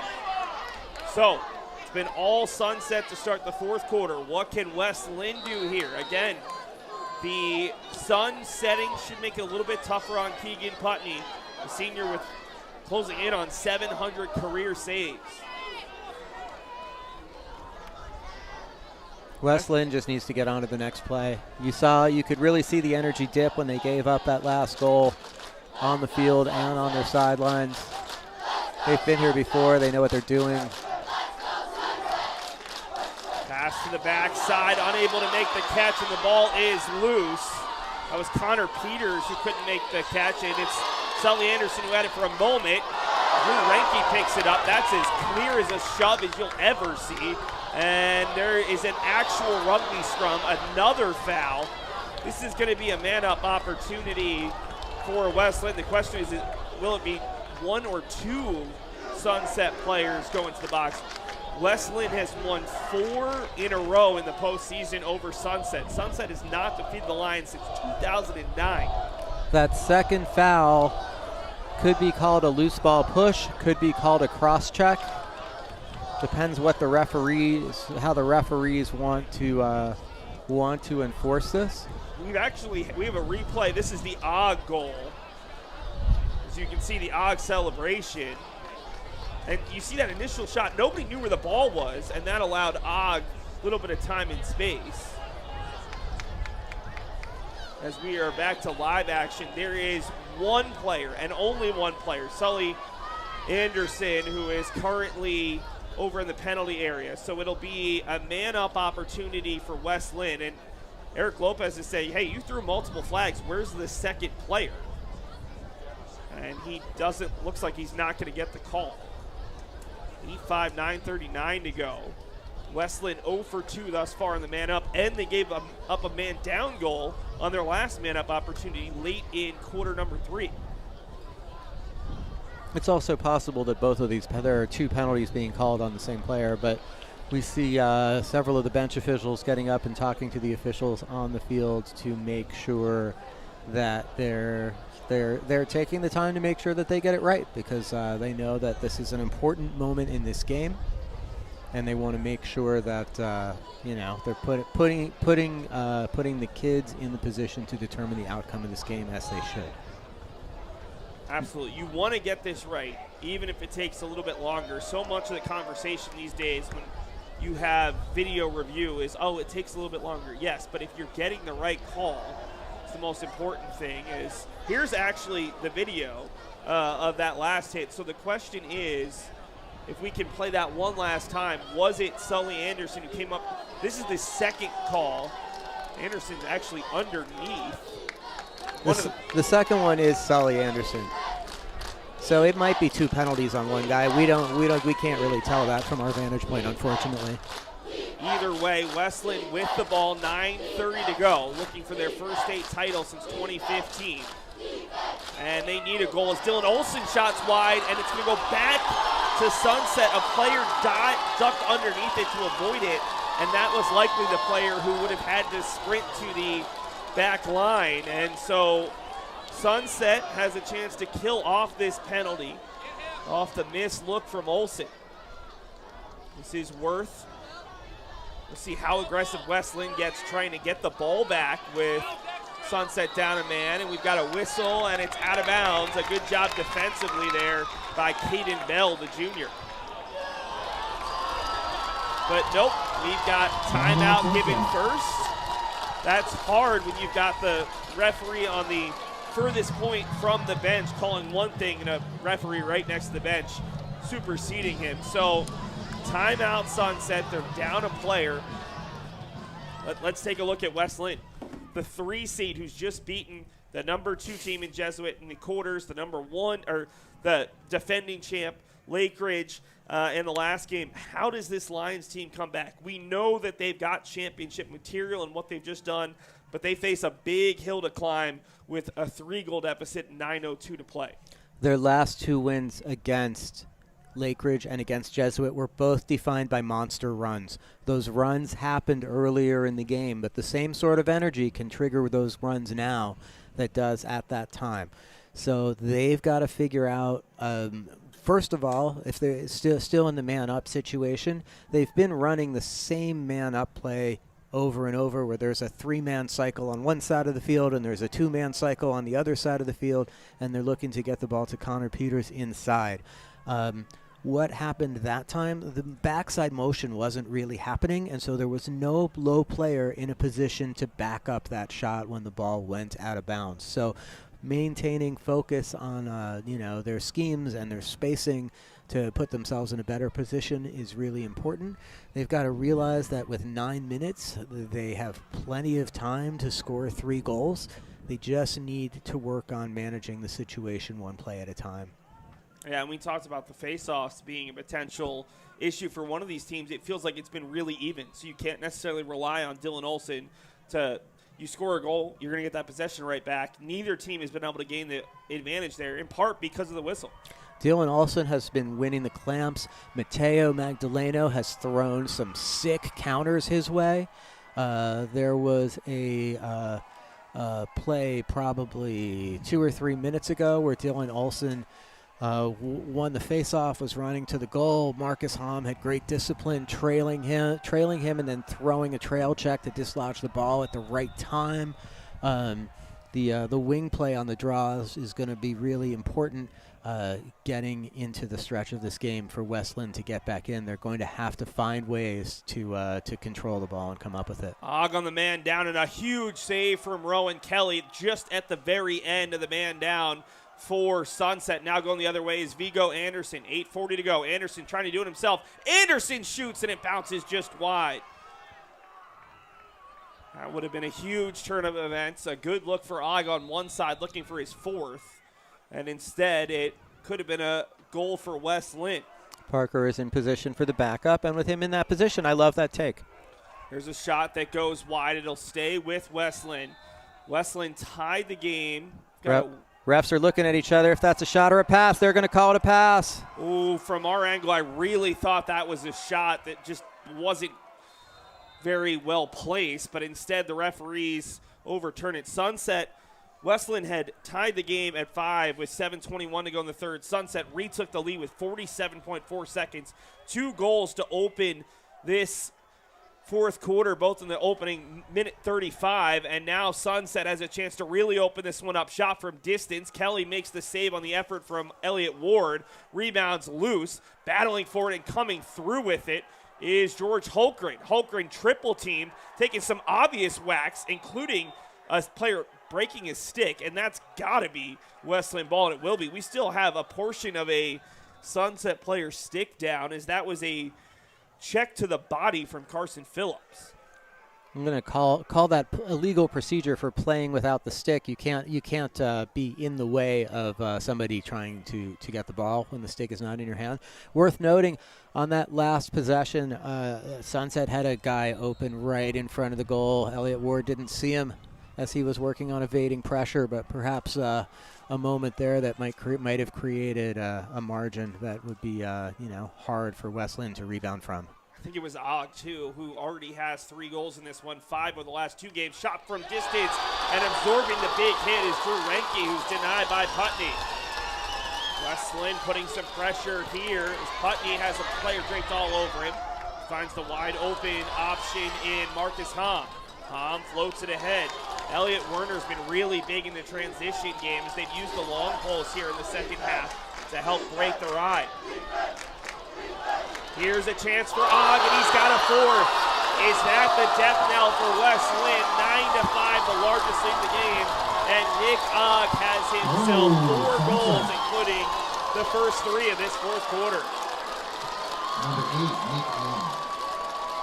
Going early in offense and not being afraid to shoot the ball seems to be working for Sunset right now. Roll back against the double team. You see Og beating his match out of the substitution box. Leaves him with a wide open shot in the middle of the field. Nick Og had a phenomenal game the other day against number 1 OES with 2 goals and an assist. He's got 4 of them, including 3 goals in the fourth quarter. The only goal scored for either team. Sunset has outscored Wesleyan 4-1 in this second half, including the last 4 goals. And we've got a procedural infraction against Sunset, and it will go Wesleyan's way. They've won the last 2 face-offs, but they need to find a way to put goals past Keegan Putney in this Sunset defense in a hurry. Working with it is Caden Seymour. The turnaround shot off the foot of a Sunset defender. Ball still loose, lots of pushing and shoving, and we'll get a whistle against Sunset. I think there was a shoulder there towards the head of Seymour.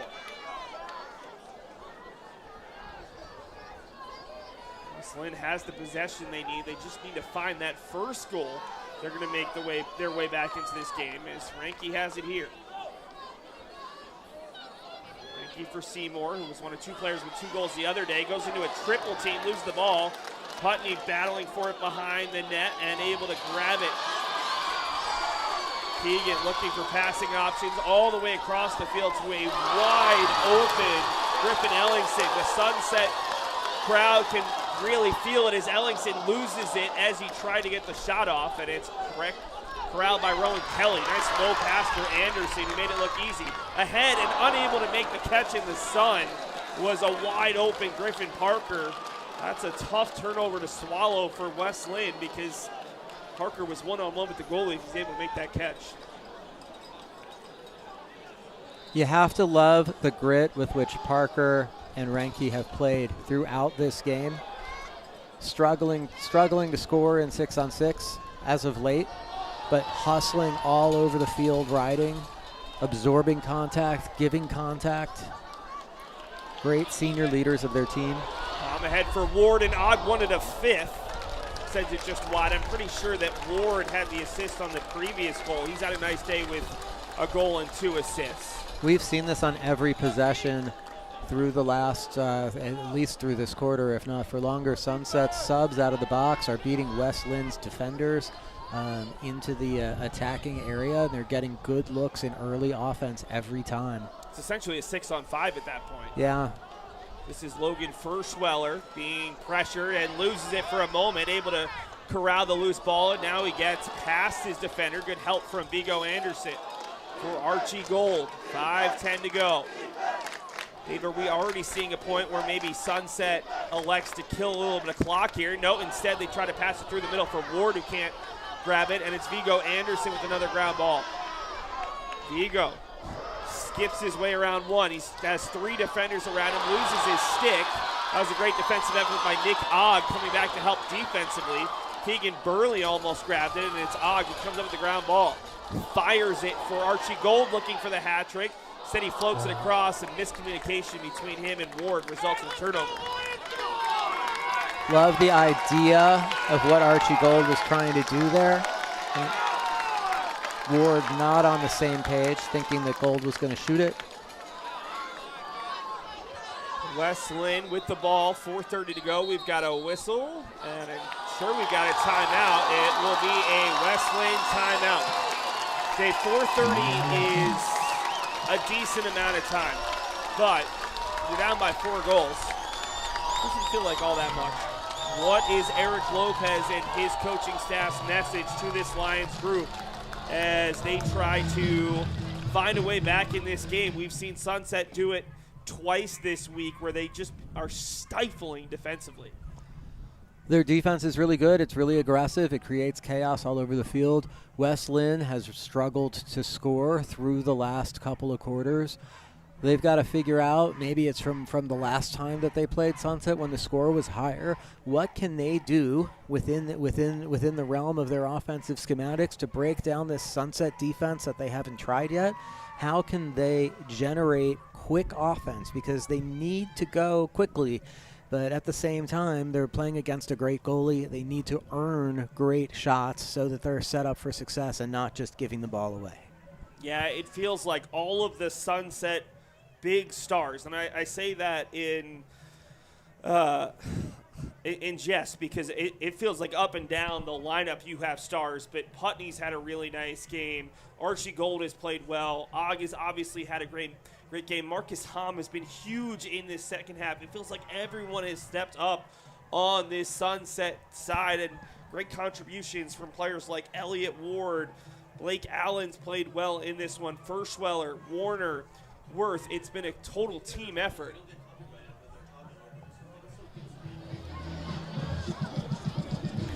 .30 to go, and what's the message if you're Chad Stelling as he looks to lead his program to their first ever state title? I think the message is all about the team, and I think the message has been heard. Seeing the Sunset defense all embracing arm in arm on the field as Wes Linn breaks the huddle, it's clear they're aligned. They have one goal. They have a plan to achieve it. Wes Linn will start with the ball in their defensive end here, so they do need to clear it. Sunset will start with their goalie in the cage, not getting into their 10-man ride, still applying a good amount of pressure. Looks like their plan is to let the ball come into Vigo Anderson, and then he's going to be picked up by Marcus Hom. Anderson to the far side. That was All-American versus All-American. 2 All-Americans in this game, 6 All-State players for both teams. Behind the net working with it is Parker. Parker all the way up top for Seymour. He's had a quiet day and he shoots it just wide. Seymour had 2 goals the other night, a second-team All-State midfielder. Parker with it, looking to get a pass to the near side for Olsen. Had another cutter. Olsen sends the low shot, and somehow Putney gets in front of it. Great take right there. Putney read it all the way, though. Wes Linn with it. Parker behind the net, bobbling it for a moment is Connor Peters, who has a hat trick, and it goes back to Sunset. Sunset has been so aggressive here in the second half, moving quicker on the attack as this is knocked away and out of bounds. Losing it there was Elliott Warner on a nice play by Drew Ranke.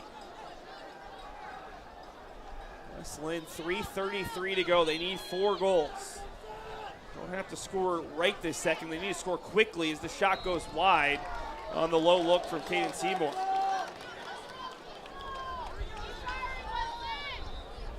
Parker with it. Parker, the turnaround shot off the stick of the defender there. That was Rowan Gupta. getting his stick in front, stays with the Lions, but just see this concerted defensive effort from Sunset. Levi Pearson working against Ellingson. Pearson low shot, and Putney another save. He's made 2 of them in the last minute or so, and with 3:10 to go, Sunset just needs to avoid the turnover, and that's just what they do. 3:06 to go, goes right back. That is not the type of time of possession you want if you're Sunset.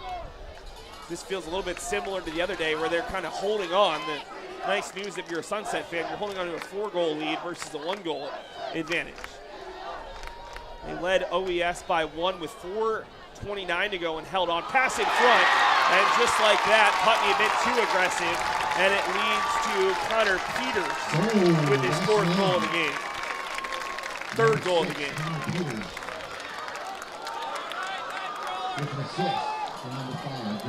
Putney really just trying to take that ball away. Thought he could get to that pass just a shade late. Creates the opportunity inside. Dylan Olsen with a slow approach to the X on a huge face-off right here.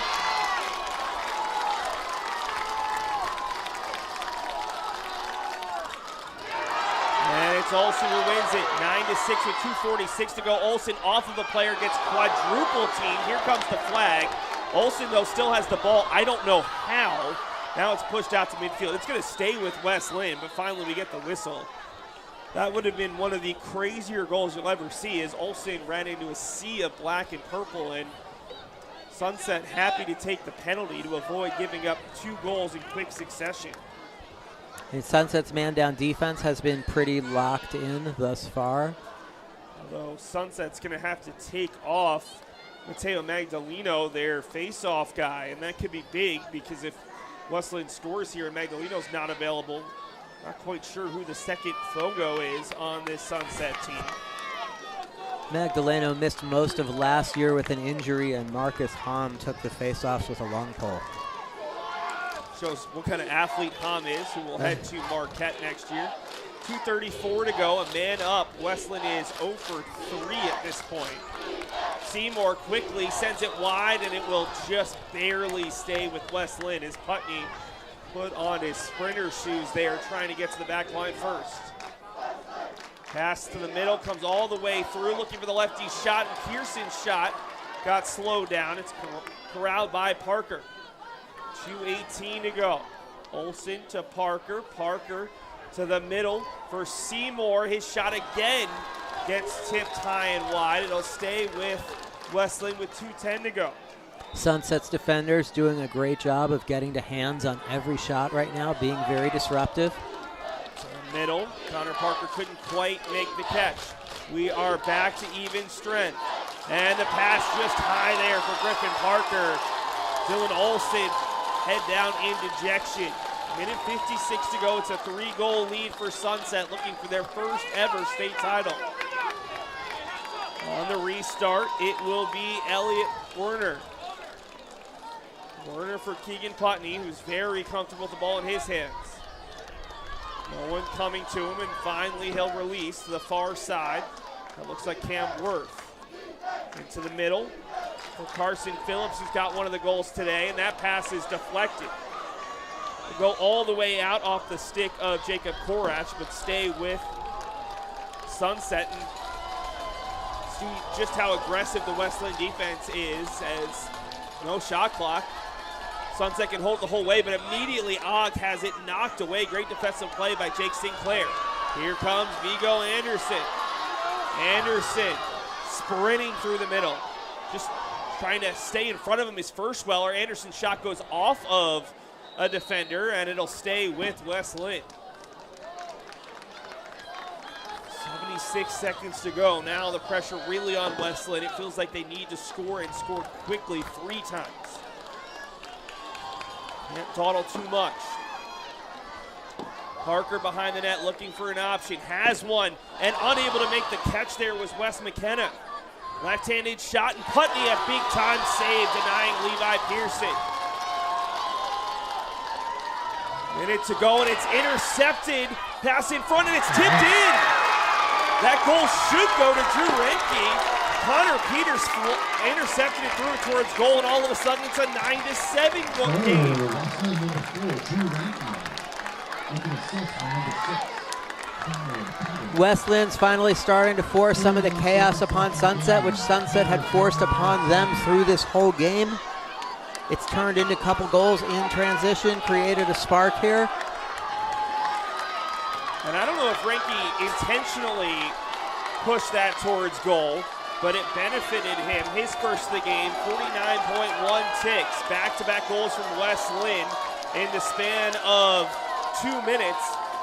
Still need 2 more, but they're not out of it yet, folks. Huge face-off between Magdaleno back into the game and Olsen able to win it. Sunset presented a very defensive posture on that face-off. West Linn needs to go quick. 36 seconds, they need 2 goals. Parker for Peters, who sends it wide. 34 seconds to go. Every second is huge here if you're a West Linn fan. This is Renke behind the net. Renke, the turnaround shot. It's off the underside of the bar and out. Corralled by Elliot Werner. What a look there for West Linn. Werner gets knocked down, and we've got a whistle. Flag comes out. It's going to be a penalty, and it will go back to Sunset. Now a shot fired at midfield. I don't think Sunset took too lightly to it, but the West Linn player may not have heard it, and that should just about do it, folks. The penalty. Yep. We're going to work it out and see which player. It might be Dylan Olsen who's going to have to serve it, but what an opportunity there to make it 9-8 with about 30 seconds to go. Not the first shot off the bar we've seen today, but such a pivotal one right there. After all is sorted out, it's going to be Caden Seymour who's going to have to serve it. It'll be Sunset ball just in front of their own bench. Nick Ogg, pretty fitting that Nick Ogg will corral it, although Keegan Putney's saying, hey, let me take this, or at least giving him instructions. Ogg with 4 goals, including the first 3 of this quarter, to turn a 6-5 lead into a 9-5 lead. West Linn has responded with back-to-back goals. It's also some sort of a conduct foul, which has been called against West Linn as well. Yeah, I don't think West Linn was too happy with that penalty being called. So one of the referees looking over. So we have some sort of a full-time locked-in penalty against West Linn. We have a great display of sportsmanship between Vigo Anderson and Archie Gold happening on the field right now on the other end. Referees still talking about it, trying to make sure that they get it right. Chad Stelling is asking one of the referees about something. And I think they're going to move this ball across midfield. Yeah, Ogg's going to start right near the LO crest at midfield here of Cobb Field. And I'd be surprised if Nick Ogg gives up this ball unless he's really forced to. Ogg heading to Westminster, Utah next week, has been one of the key players in this playoff run. 2 goals the other day. He's got 4 today, and Ogg is somehow still holds on despite a huge hit. 5 seconds to go. Ogg still has it. 3. And Sunset High School has won their first ever OHSLA championship. Congratulations to Chad Stelling, the staff, and all the players at Sunset High School. They were runner-ups in 2010, lost in double overtime, 2011, 2012, and 2017.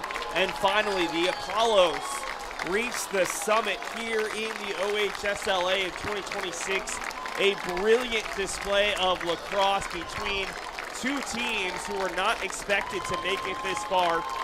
West Linn going through last year's state runner-up and state champion in the quarterfinal and semifinals. Sunset, the runner-up in their own conference to Jesuit, gets through the undefeated #1 seed in OES, and a great state championship game tonight, Dave. These were 2 teams who put it all on the field, and late in that third quarter, I would have said that West Linn had the upper hand. A goal from Sully Anderson, man down, and then the 3 goals from Nick Ogg immediately turning the tide. This feels like as much as the players did it, Chad Stelling was able to keep his group stable, and they were able to turn things around at the end of the fourth quarter when West Linn appeared to be the team with all the momentum. Championship games are like boxing fights. You've got to handle the body blows and stay with it until you can deliver that big hit. And Sunset delivered that big hit early in the fourth quarter. Yeah, you take a look at the scoring for Sunset. 4 goals from Og, 2 from Archie Gold, goals from Firschweller, Phillips, and Sully Anderson. So getting some balanced scoring there on the Sunset side for West Linn. Pearson opened the scoring. Connor Peters had 3 goals for West Linn, and they added a tally from Parker as Sunset ends the season undefeated when giving up 8 goals. They pick up their 13th win in their last 14 and move to 14-0 when giving up 7 goals or fewer. This has to feel great for a Sunset program who's been to the state semifinals 9 times. They've been to the finals 5 times and finally get to hoist the state title and have that monkey off their back heading into future years where potentially we could see this Sunset program win a few more if they're able to continue, not just with this quality of players. They'll send quite a few players off to D1 and 2, but it just felt like their culture was really strong this week. You really see them fighting hard for each other. You really see their body language and their communication on the sidelines, the support from the guys on the sidelines to the guys on the field. We were able to, when we were leaving after the semifinals, their locker room is down the hallway from our press box, and so we were, treated to a little bit of what was going on in there, and and that's a special thing because if a school in the Beaverton School District, lacrosse team doesn't get a locker room at your school, so they don't get to spend a lot of time in there. But you could really tell that was a team that was locked in, really focused on trying to achieve something together, and really valuing the time that they had together. And they managed to do what no one in their program before them has managed to do. It's an incredible moment for everyone involved in that program. On the opposite side for West Linn, this was a very talented group that has accomplished a lot. This is a big senior class. And I know this West Linn program will be back. We've seen Eric Lopez stabilize, but you take a look at their starters, 9 of their 10 starters are seniors. What can we say about this senior group? They did so much to get here, taking down giants in Jesuit and Lake Ridge to fall just short. On the positive side, what can you say about this senior group and this West Linn program in general, getting back to the state title game for the first time since if I look at my notes, 2023, and really, this easily could have gone their way if a few things changed late in that third quarter. I think it's like losing a game that's this close is a tough pill to swallow, obviously, but these seniors have been so instrumental into the swing back towards the top of the Oregon State lacrosse program. For the West Linn program, it's a big class that they're graduating, but there is also a very big class of juniors at West Linn. A lot of attention to detail amongst the whole coaching staff in developing all of their players, and I think that you will see West Linn reload very nicely next year and very potentially be back here again.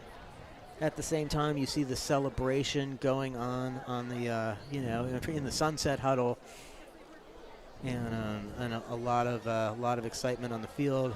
Off camera, the West Linn team is huddled in the corner. Their supporters are waiting in the middle of the field to greet them. Yeah, it was a phenomenal season. West Linn finishes 14-6. Won 9 of their last 10 coming into this one. They finished third in the Three Rivers Conference, and they made the state championship. That says a lot about the depth of the Three Rivers Conference, but it also says a lot about how battle-tested they were coming into this one. Sunset was the runner-up in the Metro Conference. It felt like coming into the semifinals on Wednesday that there was a little bit more parity in Oregon high school lacrosse this year, and we saw it, the number 5 seed winning. I went back on the Oregon High School Lacrosse Association website trying to find the last time a 5 seed has won. This might be the first time ever. At least in previous brackets up before 2012, doesn't give seeding. But it's certainly the first time in a long time. First team since 2018 to just make the finals, and they will take home the title. We're still waiting to see if there is a trophy presentation down on field level. We'll certainly wait to bring you that if there is. West Linn, they're the first 3 seed to make it since 2017. The top 2 seeds have dominated since the pandemic, and both of these teams should be proud, as it looks like Sunset is going to pose for a championship photo here in front of the net, and they do have their trophy.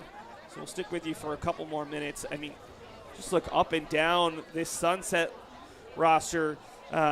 Some really key seniors. Keegan Putney in net had another great game. Marcus Hom, the senior All-American LSM, had a great game. Nick Ogg, phenomenal. Archie Gold is just a junior. And that's huge because Gold is going to be one of the leaders on next year's team with the target on their backs for the first time. But he doesn't have to think about that right now. Now you get to soak it in, and you know Archie really well. You know some of these Sunset players. What does this mean to this group? I don't know if you had a chance to talk to them about what it would mean to win this first title, but just in general to get this first title after so many great, talented groups ahead of them fell just short. It's I mean, it's just a really special thing when you achieve something that hasn't been done before. When you've seen your older brothers go through and fall just short.